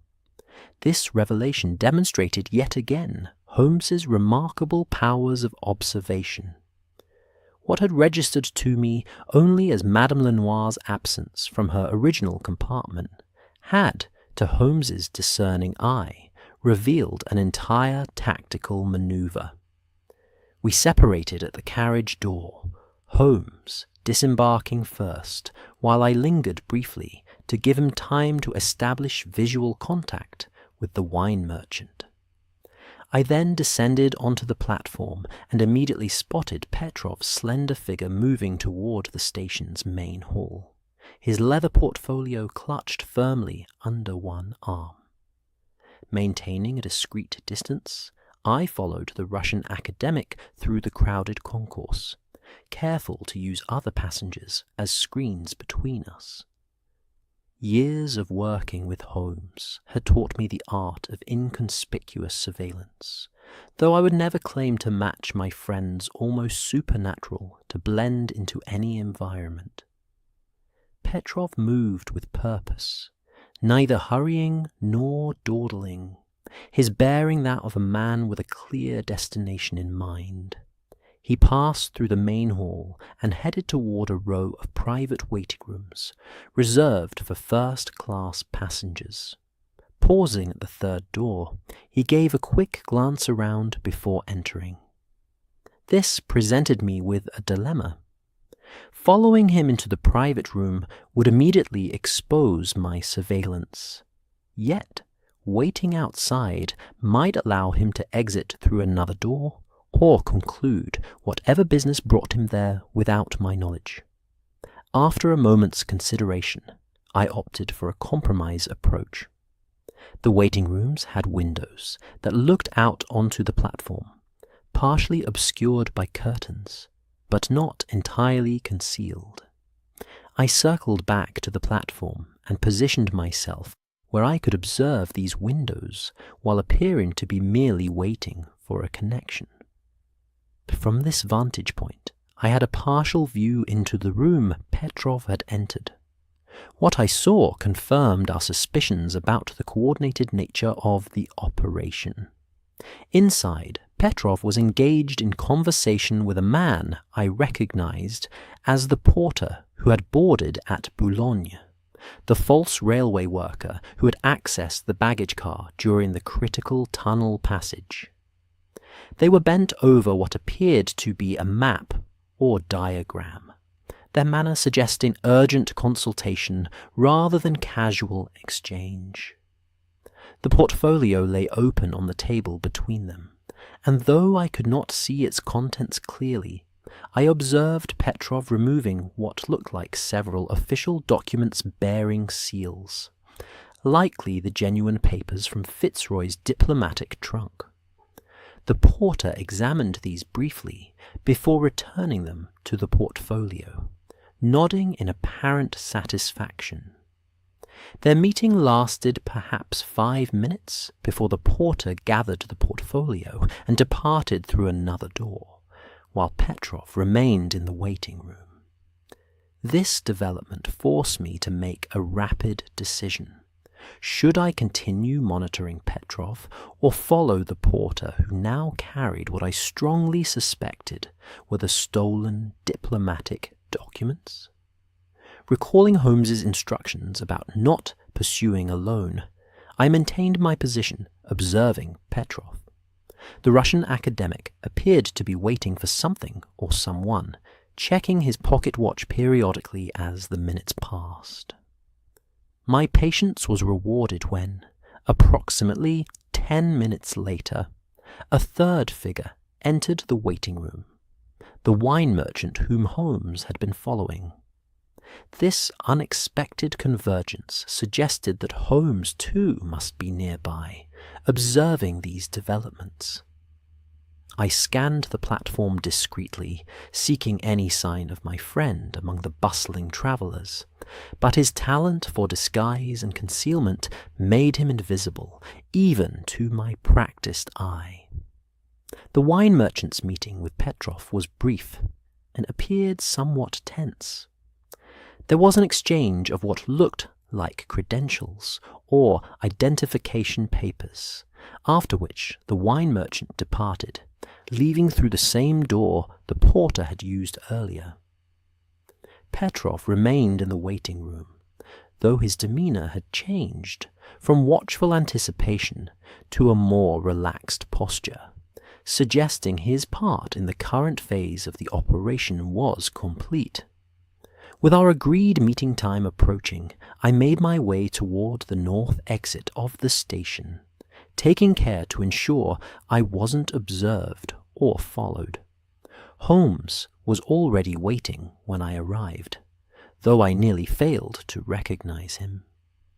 He had adopted the appearance of an elderly French provincial businessman, complete with a different coat, hat, and even a grey moustache that he must have applied during his surveillance. "Watson," he greeted me quietly as I approached, "you observed the meeting in the waiting room, I perceive." "Yes, though I'm surprised you weren't there yourself, following the wine merchant," I replied. A thin smile crossed Holmes's disguised features. I was otherwise engaged in tracking the true prize. The wine merchant led me on a brief but informative tour of the station before his meeting with Petrov. He first met with a station official, almost certainly a Confederate, who provided him with what appeared to be a key. He then proceeded to a storage area near the freight depot, where he unlocked a secured compartment. "The diplomatic trunk?" I asked eagerly. "Indeed." I observed him verifying its contents before securing it once more. He then continued his rendezvous with Petrov, presumably to confirm the success of that phase of the operation. "And the porter who left the waiting room with the portfolio?" "A courier tasked with delivering copies of the most sensitive documents to a local contact," Holmes explained. I briefly considered intercepting him, but decided the original documents take precedence. The trunk contains the complete diplomatic communications, while the portfolio likely holds only excerpts selected for immediate analysis. So our next move is to recover the trunk from the storage area. Holmes shook his head slightly. "Not immediately. The trunk is under observation by at least 2 agents, one disguised as a porter, the other as a ticket inspector. They're expecting an attempt to recover it. No, our best approach is to monitor the trunk until we determine its next destination. And that would be, based on the conversation I overheard between the wine merchant and the station official, the trunk is to be loaded onto the 4:15 express to Brussels. From there, I suspect it will continue eastward, ultimately bound for St. Petersburg. This information aligned with Fitzroy's description of the document's significance. Diplomatic communications regarding negotiations with Russia would naturally be of tremendous intelligence value to Russian agents. Should we not alert Fitzroy? I asked. He could arrange for authorities to intercept the trunk at Brussels. Holmes considered this briefly. Not yet. Recall that this operation has been meticulously planned over months, with agents placed throughout the railway system. Any official intervention risks being detected or even compromised. Moreover, our primary objective should be to identify all participants in this conspiracy, not merely recover the trunk. What do you propose, then? We shall board the Brussels Express ourselves, Holmes decided. Once underway, we can assess the security around the trunk and determine the safest moment to intervene. The confined environment of a train offers certain advantages for our purposes. Our conversation was interrupted by the distant sound of a train whistle. The Dover-Calais Express, preparing to depart for its final leg to Paris. We should inform Fitzroy of our intentions. I said he'll be concerned when we don't return to the train. Holmes nodded. I anticipated this need. He produced a telegram form from his pocket, already completed. This will be delivered to him upon the train's arrival in Paris. It contains instructions to maintain his role while awaiting further communication from us. I marvelled, as I often did, at my friend's capacity to think several steps ahead of events. While I had been focused on the immediate surveillance of Petrov, Holmes had already planned our next moves and arranged communications. We have approximately 2 hours before the Brussels Express departs. Holmes continued. Time enough to prepare adequately for the next phase of our pursuit. Prepare how, exactly? I asked, somewhat concerned about our lack of luggage or appropriate attire for an unexpected journey to Brussels. Holmes's eyes twinkled with that familiar light that always accompanied his more audacious plans. A visit to the station's left luggage office and a brief shopping expedition in Creel should suffice. We require her appropriate identities for the Brussels journey, something that will allow us to move freely about the train without arousing suspicion.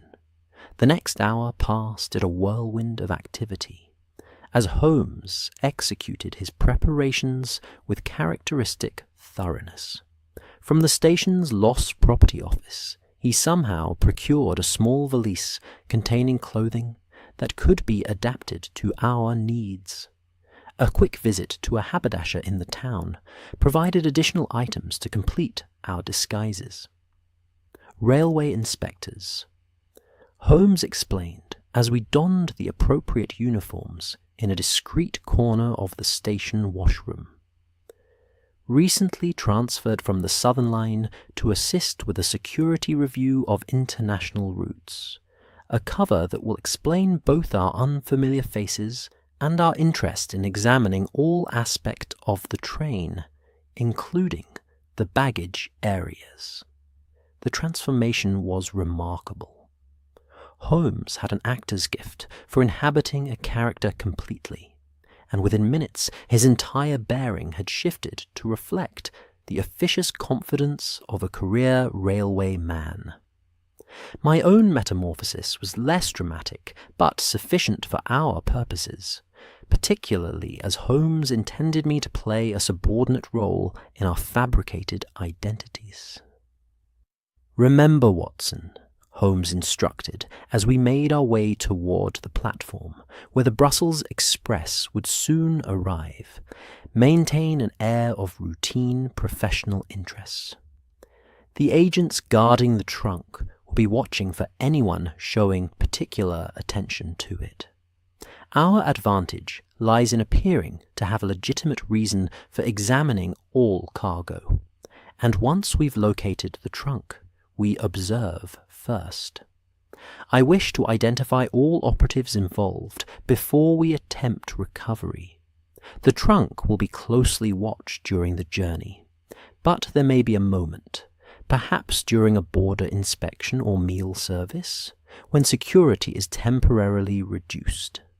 The Brussels Express arrived precisely on schedule. A sleek modern train that served as a vital link in the European rail network. We positioned ourselves on the platform, clipboards in hand, maintaining the pretense of conducting routine inspections as passengers boarded and luggage was loaded.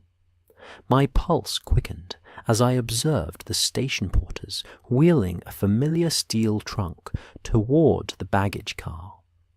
The diplomatic trunk was unmistakable, its distinctive design and triple locking system identifying it clearly, despite the railway labels that had been affixed to disguise its official nature.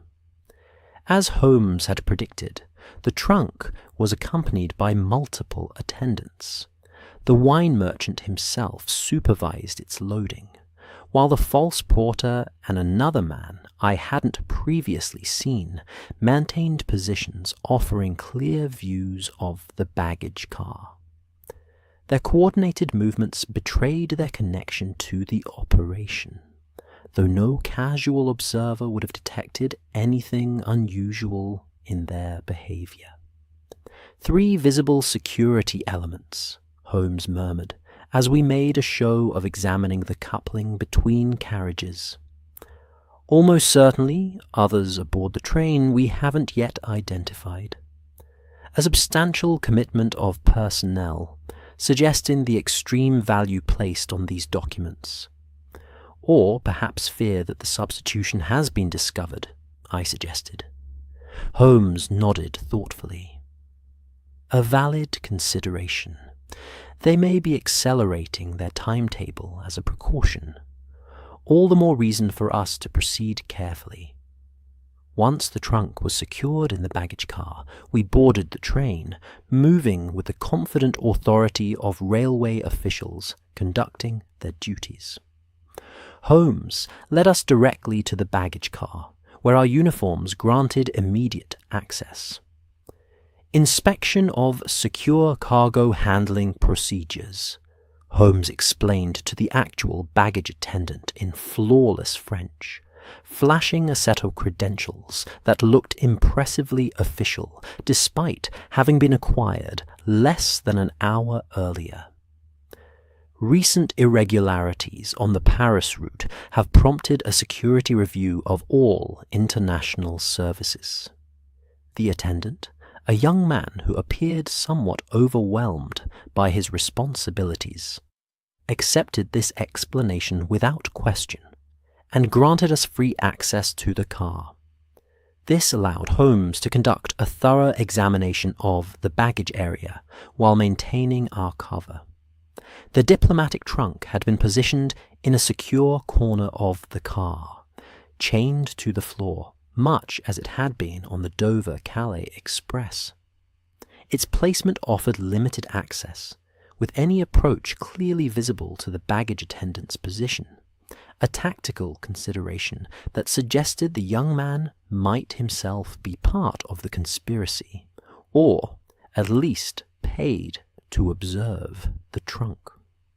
Holmes completed a meticulous inspection of the entire car, paying particular attention to the walls and floor surrounding the trunk.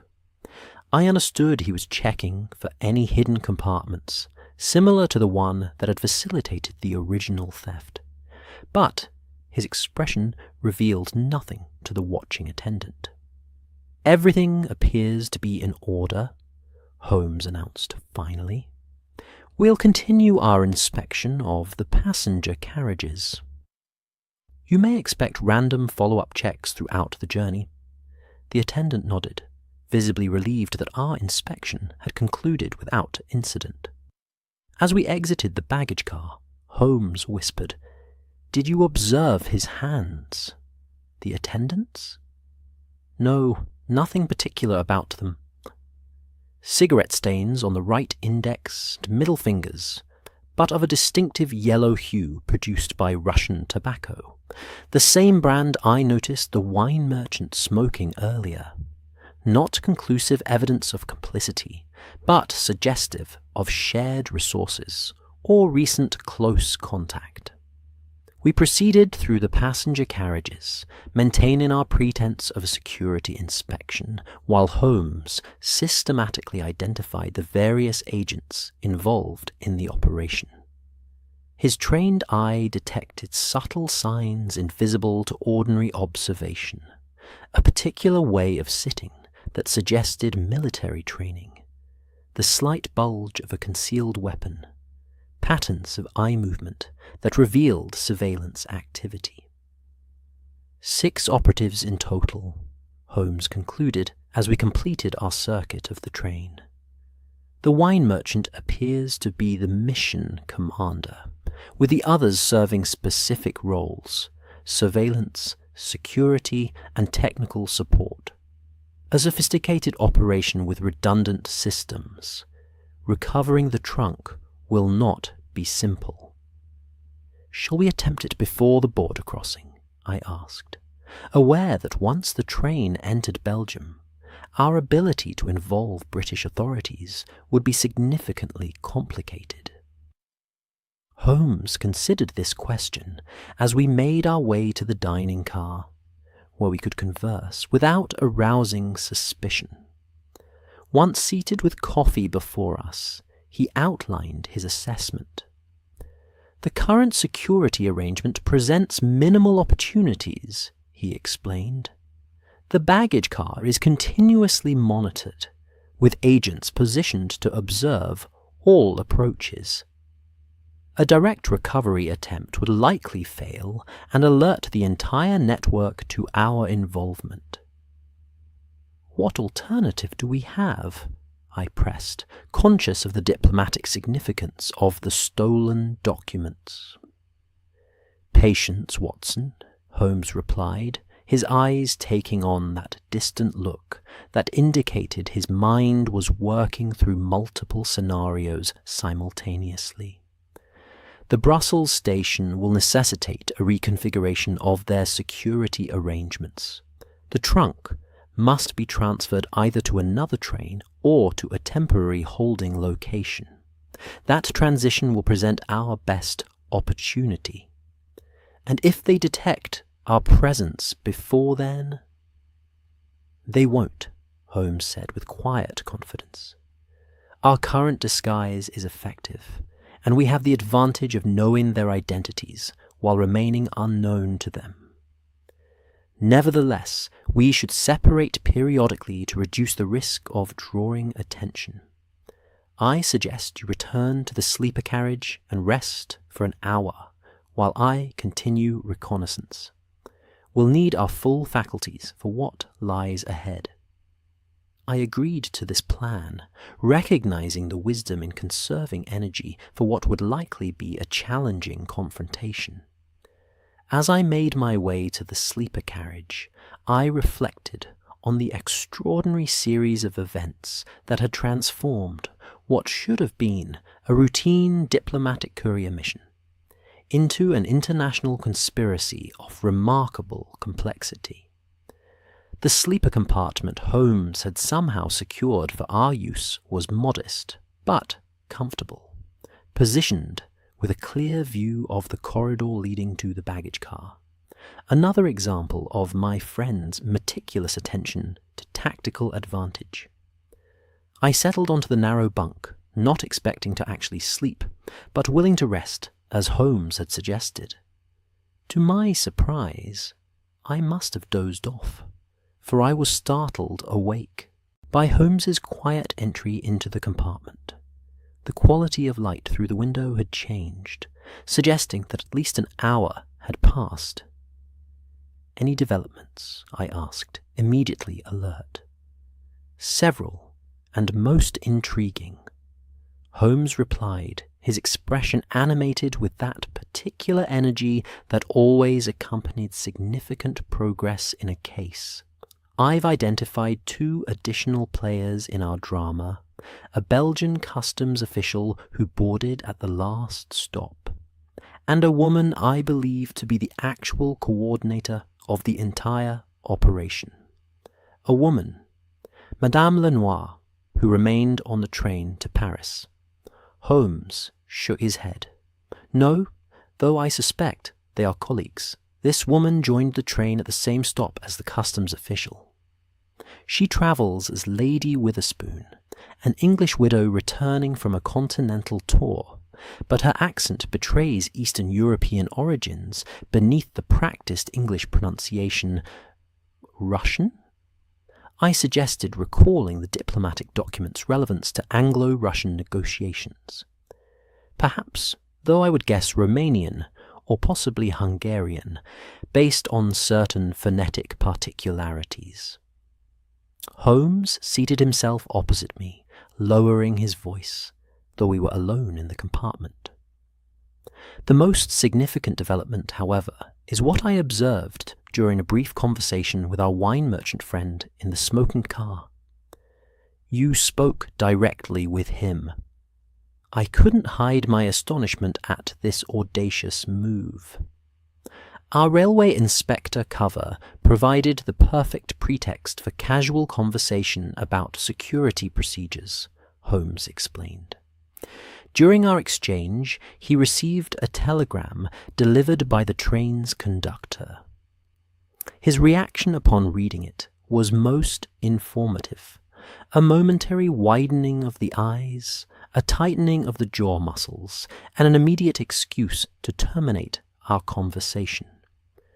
"What do you think it contained?" "News that the substitution has been discovered," Holmes said gravely. "Fitzroy must have detected the forgeries upon closer examination, despite our instructions to maintain the pretense of ignorance. This significantly alters the tactical situation." "They'll accelerate their timeline," I reasoned, seeing the implications immediately. "Precisely. And they may well attempt to eliminate potential pursuit, meaning that our cover identities have likely become far more important than we anticipated." Holmes checked his pocket watch. "We are approximately 40 minutes from Brussels. I expect they will now attempt to remove the trunk during the confusion of arrival, rather than proceeding to a more distant destination." "Then we must act before they reach Brussels," I concluded, my hand instinctively moving toward the pocket containing my revolver. "Yes, though not with direct confrontation. The odds remain unfavorable with 6 trained agents against our 2. Holmes's brow furrowed in concentration. "We require a stratagem that separates them from the trunk without alerting them to our true purpose." As Holmes fell silent, his mind clearly racing through possibilities, I found myself once again marveling at the composure with which he approached even the most dangerous situations. Where other men might succumb to anxiety or rush into ill-considered action, Holmes maintained a cool, analytical detachment that allowed him to perceive solutions invisible to others. "I have it," he announced suddenly, his eyes lighting with that particular gleam that always accompanied his most brilliant inspirations. "Watson, how confident are you in your ability to create a convincing medical emergency?" "A medical emergency?" I echoed, immediately grasping the direction of Holmes's thinking. "Yes, I believe I could manage that convincingly enough. What do you have in mind?" something sufficiently dramatic to draw attention and personnel away from the baggage car, yet not so severe as to force an unscheduled stop, Holmes replied, his mind clearly racing ahead to construct the entire plan. Perhaps a passenger suffering acute respiratory distress, alarming enough to require immediate medical attention, yet potentially manageable without halting the train. I nodded, mentally reviewing the symptoms I would need to simulate, or, more likely, coach another to display. And who is to be our patient? The wine merchant himself, Holmes said with a thin smile. A rather poetic justice, don't you think? The commander of this operation was removed from his post at the critical moment by an apparent medical crisis. The audacity of the plan was characteristic of Holmes, targeting the leader directly, rather than merely creating a general diversion.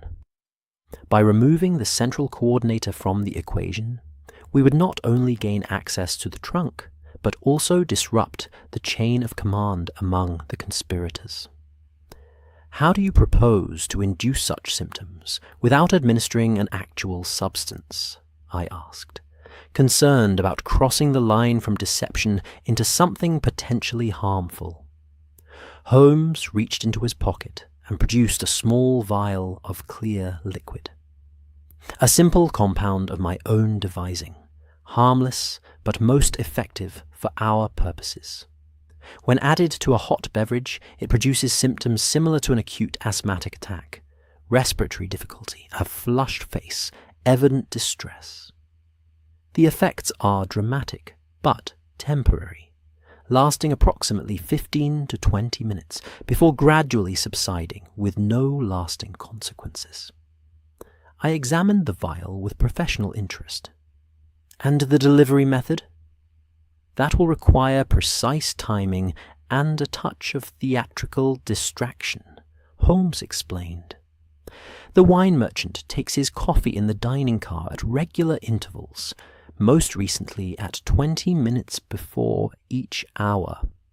He has established this pattern throughout the journey, likely as a means of maintaining predictable communication opportunities with his team. So we intercept him during his next coffee ritual. Not intercept, but rather enhance his beverage when his attention is momentarily diverted.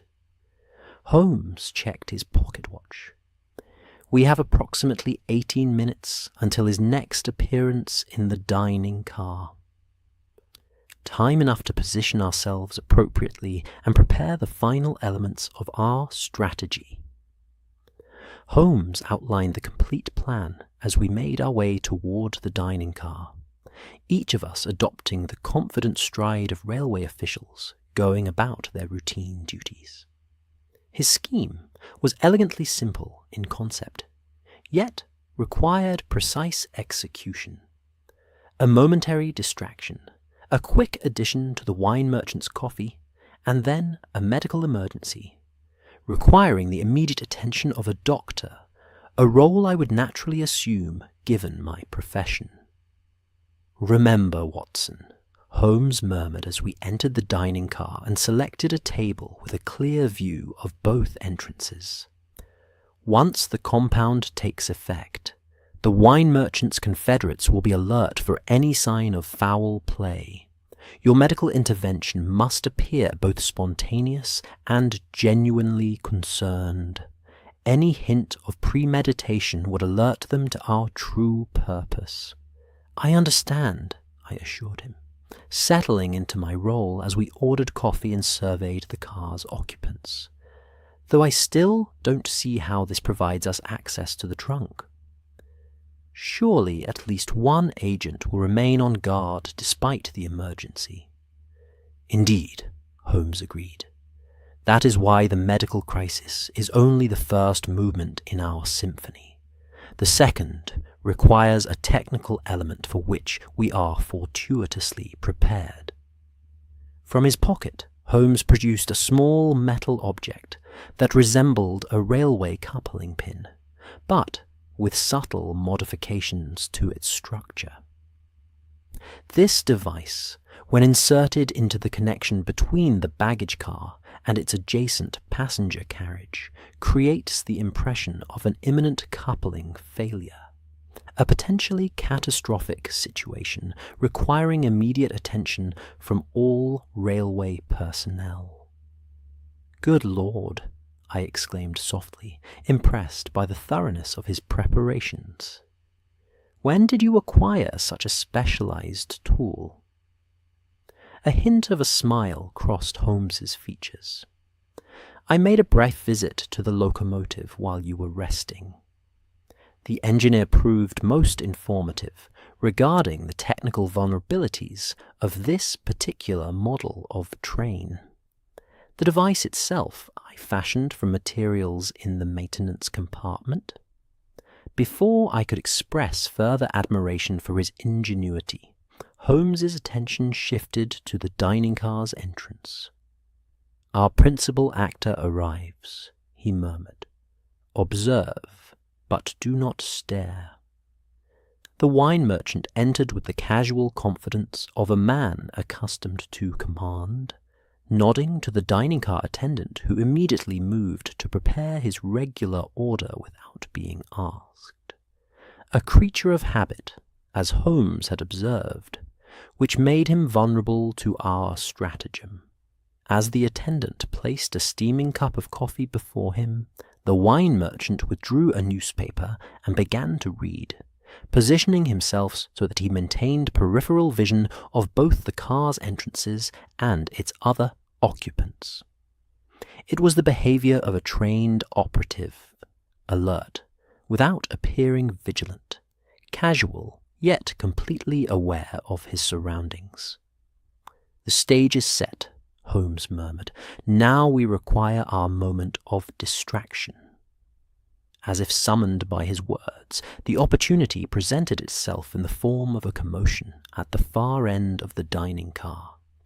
A passenger had knocked over a water glass, causing the attendant to rush over with napkins. In that brief moment when all eyes naturally turned toward the minor disruption, Holmes made his move.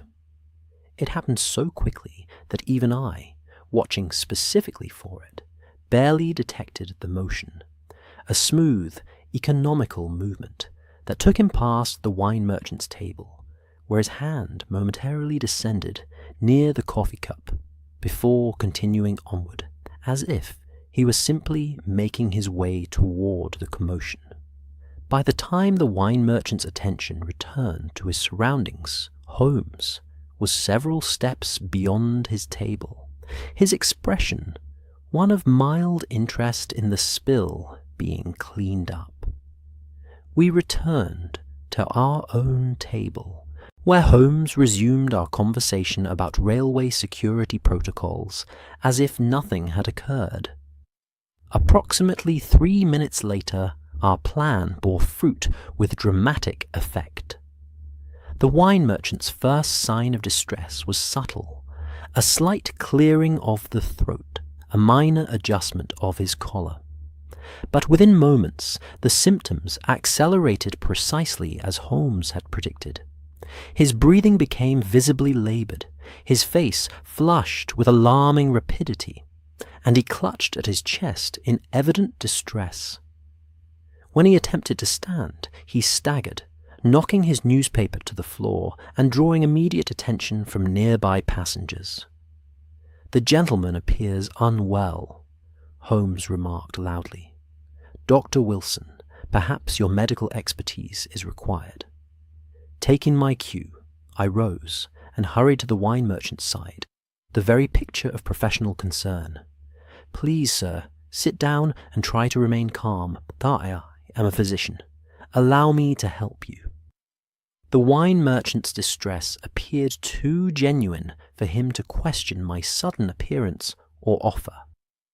His eyes were wide with alarm as he struggled to draw breath, his fingers clutching reflexively at his shirt front.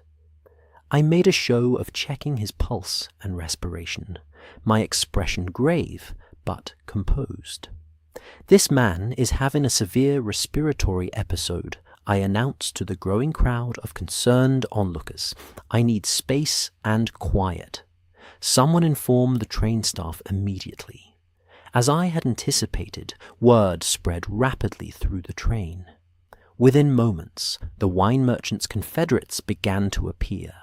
First, the false porter, then the Belgian customs official, and finally, the woman Holmes had identified as Lady Witherspoon.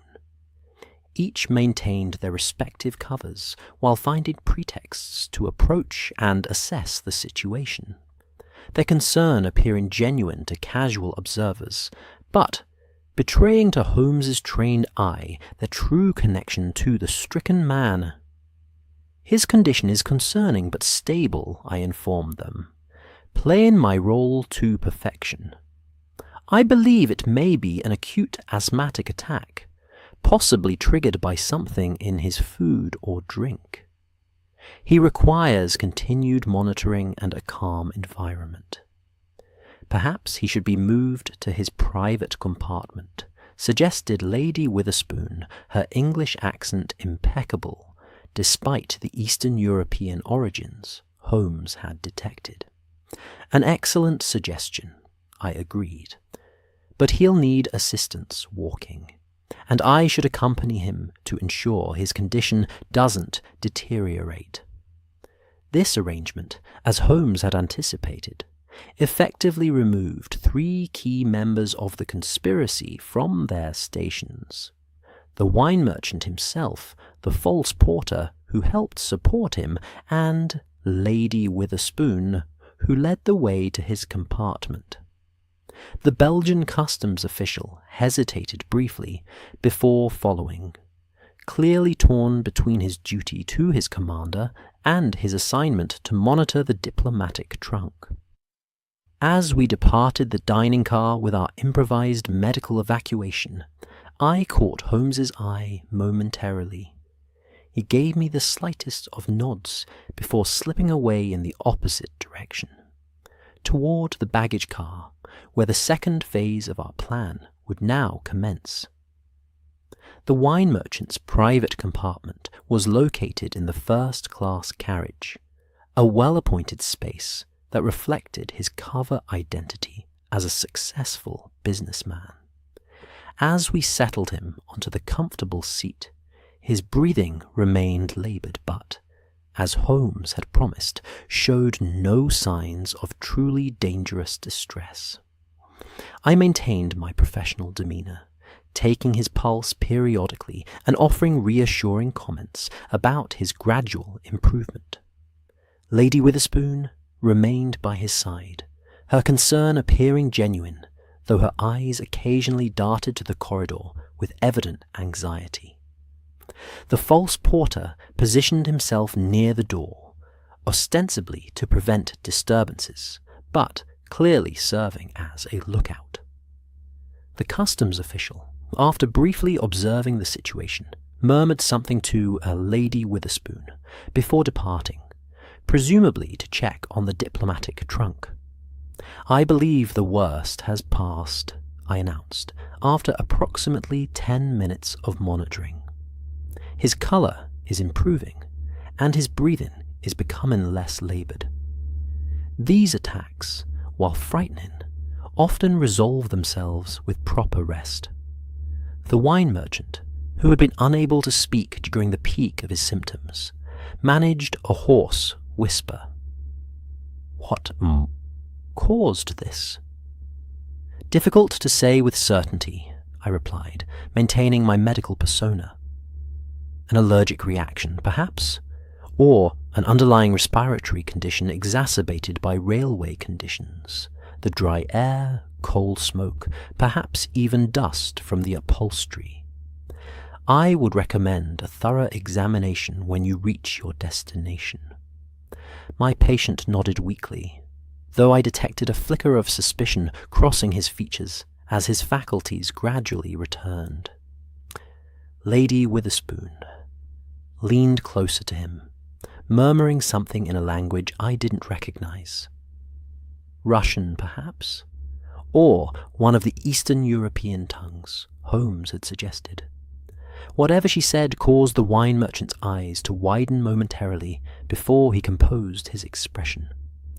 "Thank you, Doctor," he managed, his voice stronger, though still strained. "Your assistance has been most valuable." The peculiar emphasis he placed on the final word sent a chill of warning through me. Something in our plan had gone awry. Perhaps they had received word from the baggage car, or maybe Lady Witherspoon had recognized me despite our disguises. Whatever the cause, I sensed that our deception was in danger of unraveling. My suspicion was confirmed moments later when the customs official returned, ostensibly to check on the pedant's condition, but conveying with a subtle hand gesture some message to his confederates. The false porter's posture shifted almost imperceptibly, his right hand moving to rest near what I suspected was a concealed weapon. "I believe I should fetch some water for the patient," I said, rising from my seat with deliberate calmness. Proper hydration is essential in these cases. "No need, Doctor," Lady Witherspoon replied, her smile not reaching her eyes. "I've already sent for refreshments. Please remain with us. Your expertise has been so illuminating." The trap was closing around me. I found myself in a compartment with 3 trained agents who, if not yet certain of my true identity, were sufficiently suspicious to prevent my departure. My revolver was accessible in my pocket, but drawing it would mean abandoning all pretense and potentially triggering immediate violence in a confined space filled with innocent passengers. I had no way of knowing how Holmes's efforts at the baggage car were progressing, or whether he had successfully secured the diplomatic trunk. Our plan had accounted for my detaining the conspiracy's leadership with the medical emergency, but not for effectively becoming their prisoner in the process. The tension in the compartment was palpable as we maintained our respective facades. They continued to play the roles of concerned travellers, I persisting with my medical impersonation, all while each of us knew that the truth hovered just beneath this thin veneer of civility. The wine merchant had recovered enough to sit upright, though he continued to breathe with deliberate care. His eyes, however, had lost their panicked glaze, and now observed me with calculating assessment. "Tell me, Doctor," he said in his accented French, "what brought you to this particular train today?" "Professional business, perhaps." "A railway security inspection," I replied, maintaining our cover story. "My colleague and I were assigned to review protocols following some irregularities on the Paris routes." "How fascinating," he remarked, exchanging a meaningful glance with the Lady Witherspoon. "And this colleague of yours, where might he be conducting his inspections currently?" Before I could formulate a suitably vague response, the train's whistle sounded, a long, urgent blast followed by the unmistakable sensation of emergency braking. The sudden deceleration sent us lurching forward, the false porter nearly losing his balance as he braced against the compartment door. "What's happening?" demanded Lady Witherspoon, her cultivated English accent slipping slightly in her alarm. "Coupling failure," the false porter reported, after peering out into the corridor, where passengers were emerging from their compartments in confusion. "There's an announcement being made, something about the baggage car connection becoming unstable." I recognized Holmes's handiwork immediately, the second phase of our plan executed to perfection. The fake coupling malfunction he had engineered would not only create widespread confusion, but would specifically draw attention and personnel to the area adjacent to the diplomatic trunk. The wine merchant's face darkened with understanding. "Check the cargo," he ordered sharply, abandoning all pretense of his cover identity. "Immediately." The false porter hesitated, torn between his guard duty over me and the urgent command from his superior. "Go," the wine merchant insisted. "We have the doctor well in hand." As the porter departed, I knew my situation had deteriorated from suspicious observation to direct confrontation. The wine merchant rose to his feet. All signs of respiratory distress now vanished as the compound's effects subsided completely. "You are not a railway inspector," he stated flatly, reaching into his jacket, where I had no doubt a weapon was waiting. "And I very much doubt you are merely a physician. The question is, who are you working for? British intelligence? The French?" "I assure you, I am exactly what I claim to be," I maintained, acutely aware of how precarious my position had become. "If there has been some misunderstanding—" "Enough pretense," Lady Witherspoon cut in, her voice now carrying a distinct Hungarian accent, as Holmes had surmised. "We know the substitution was discovered. The only question remaining is how much you know about our operation and who else is aware." The train had come to a complete stop, the sudden silence amplifying the tension in our compartment. Through the window, I could see we had halted in open countryside, presumably between stations where the engineer had determined it was safe to address the apparent coupling malfunction. It was at this precise moment, with the wine merchant's hand withdrawing what appeared to be a small revolver from his jacket, that our compartment door slid open with explosive force, revealing not the returning porter, but Sherlock Holmes himself, accompanied by a contingent of uniformed Belgian frontier police. "I believe you are holding my colleague against his will," Holmes announced calmly, as the Belgian officers moved swiftly to secure the wine merchant and Lady Witherspoon. The transformation in my friend was remarkable.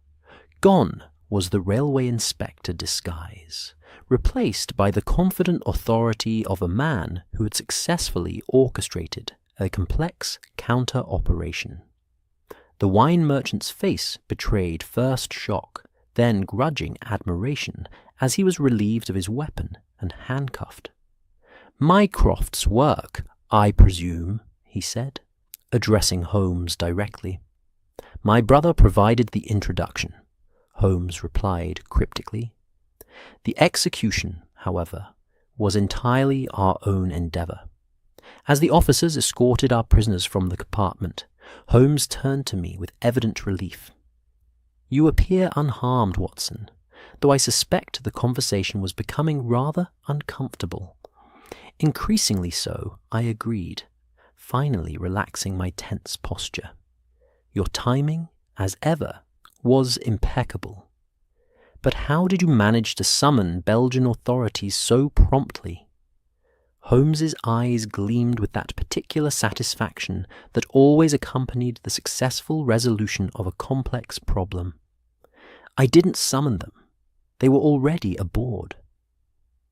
The Belgian intelligence service has been tracking this operation independently of Mycroft's concerns. When I identified myself to their commanding officer and explained our situation, they were most eager to cooperate." "Then the diplomatic trunk is secure?" "Indeed. Currently under heavy guard in the baggage car, with its contents verified as authentic and intact." Holmes gestured for me to follow him. "Come, I believe you should see the full scope of what we've uncovered."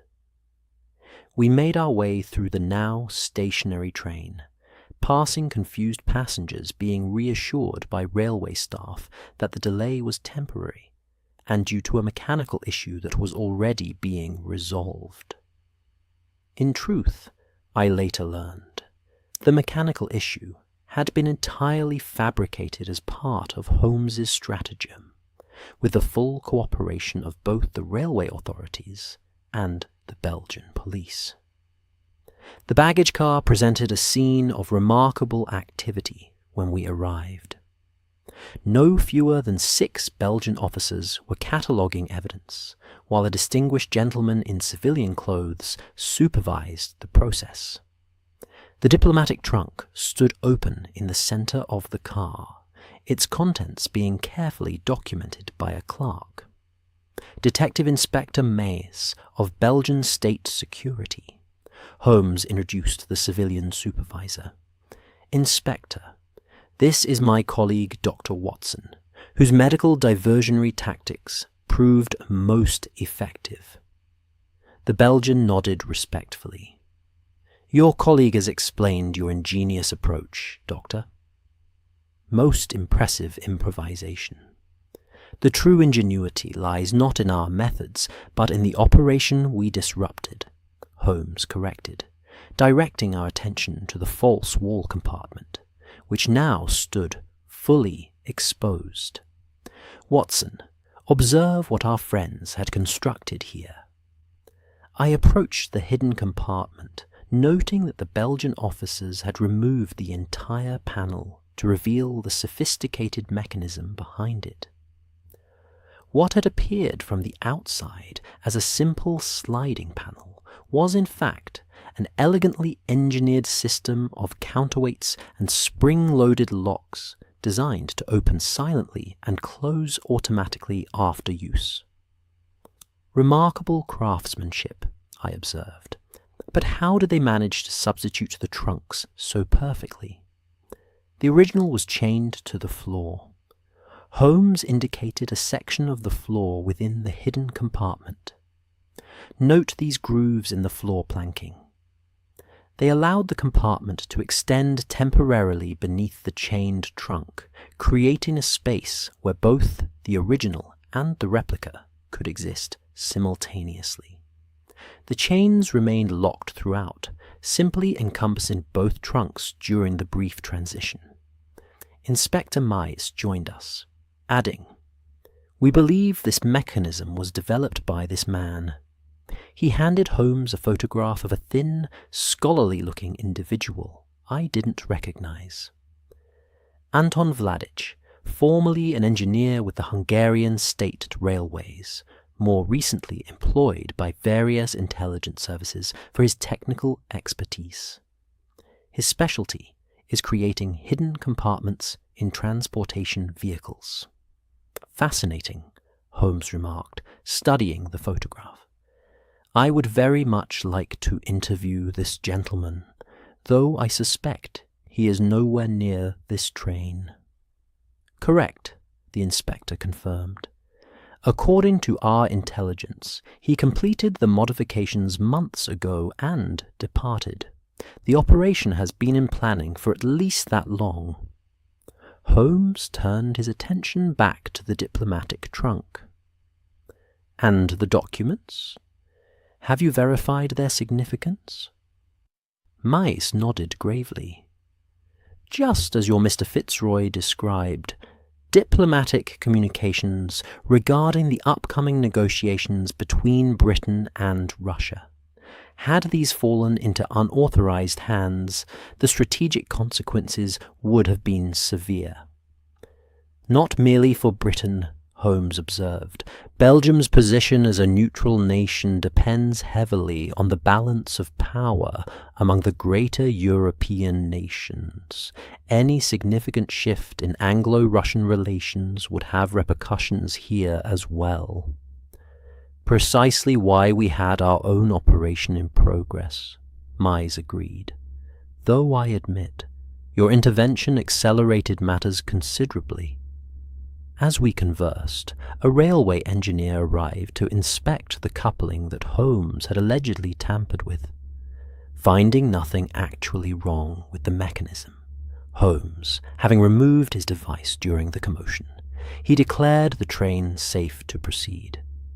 Inspector Mize, however, requested a brief further delay. "We have captured 6 members of this conspiracy," he explained, "but our intelligence suggests a 7th, a coordinator who typically remains at a distance from the actual operation." Holmes's eyes narrowed with interest. "A coordinator?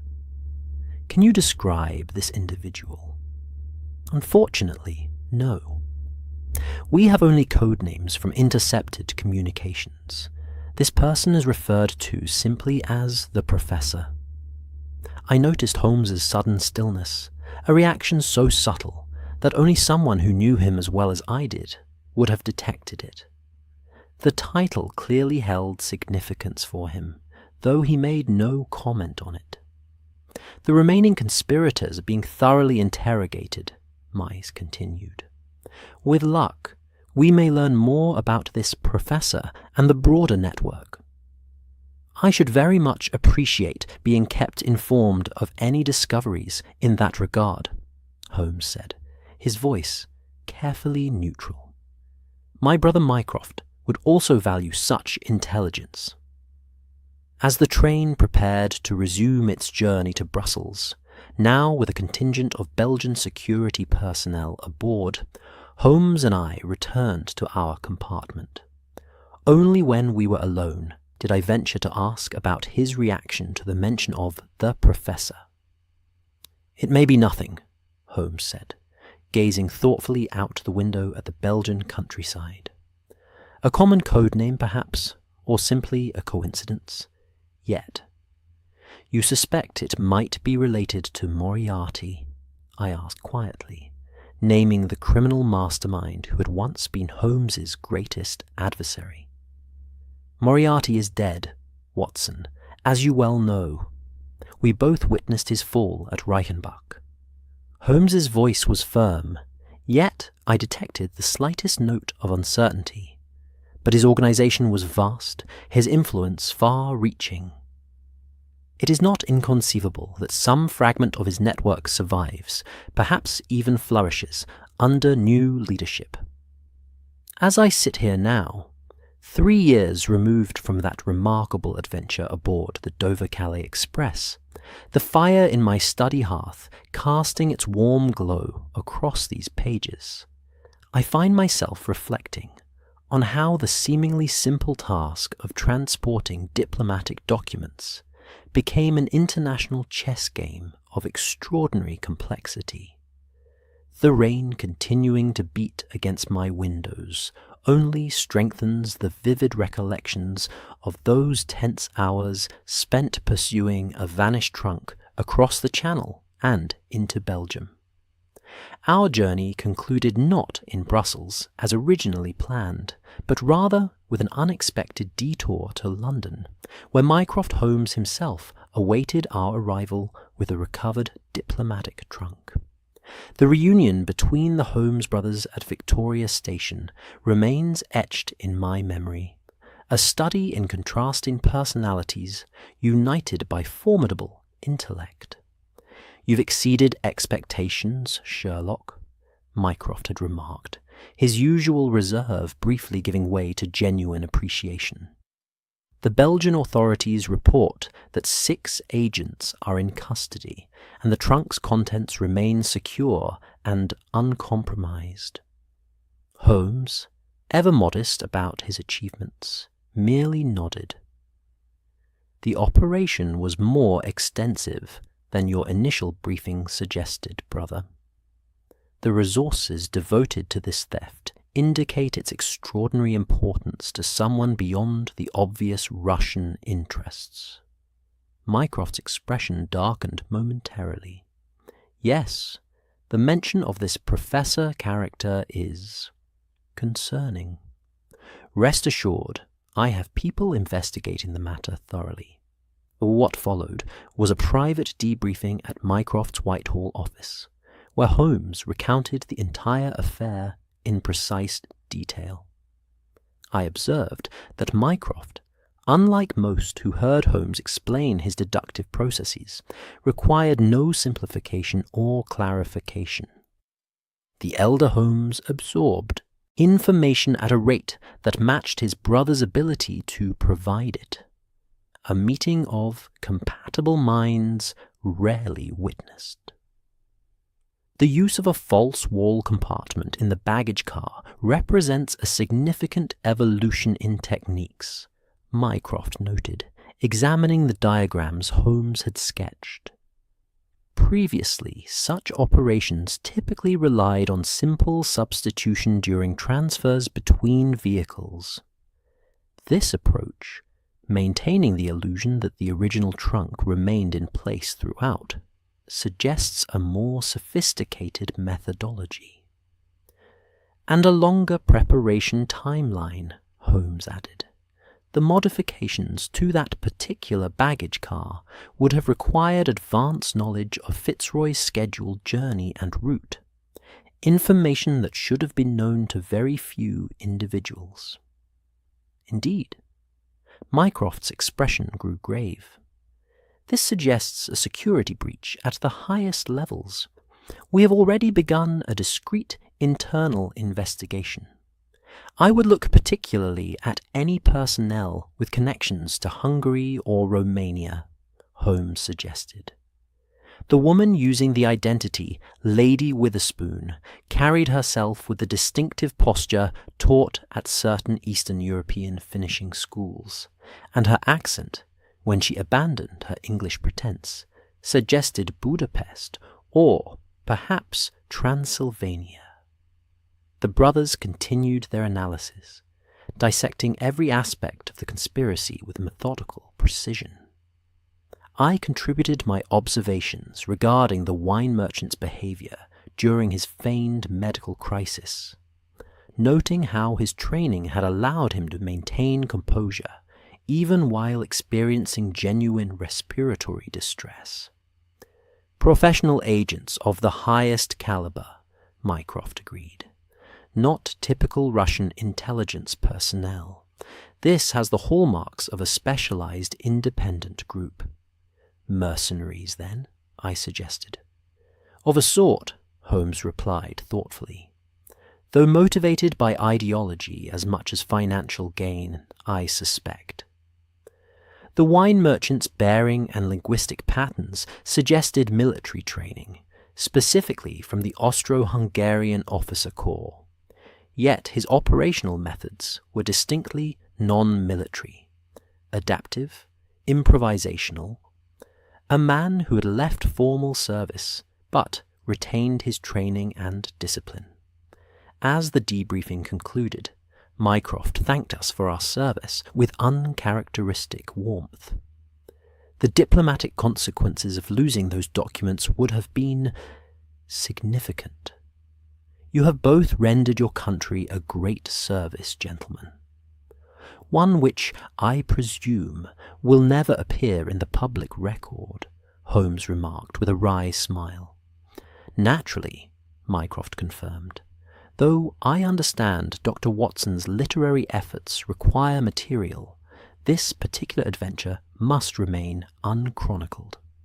I assured him of my discretion, a promise I've maintained faithfully until now, recording these events only in my private journal, where they shall remain secure from public view. In the weeks following our return to London, Holmes pursued several inquiries regarding the mysterious professor mentioned by the Belgian authorities. These investigations yielded little concrete information, though Holmes appeared unsurprised by this outcome. If this entity is indeed connected to Moriarty's former organization, he explained one evening, as we sat by the fire at Baker Street, then we are dealing with a shadow deliberately cast across multiple countries, visible only by the faintest outlines of its influence. You truly believe Moriarty's network survived him? I asked, remembering the chilling encounter at Reichenbach Falls years earlier. Holmes stared into the dancing flames, his expression distant. Moriarty created something more enduring than a mere criminal enterprise, Watson. He established a methodology, an approach to orchestrating criminal activities that transcended any single individual. Whether this professor is a literal successor or merely an imitator adopting a potent symbolic title, the principle remains concerning. Looking back now, I recognize that adventure as the beginning of Holmes's renewed interest in the remnants of Moriarty's organization, an interest that would eventually lead us to several other cases I have documented elsewhere.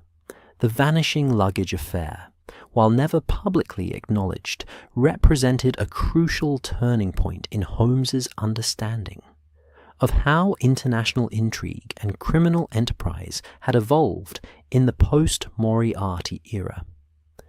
What remains most vivid in my memory, however, is not the technical brilliance of the theft or the political implications of the stolen documents, but rather the remarkable collaboration between the Holmes brothers.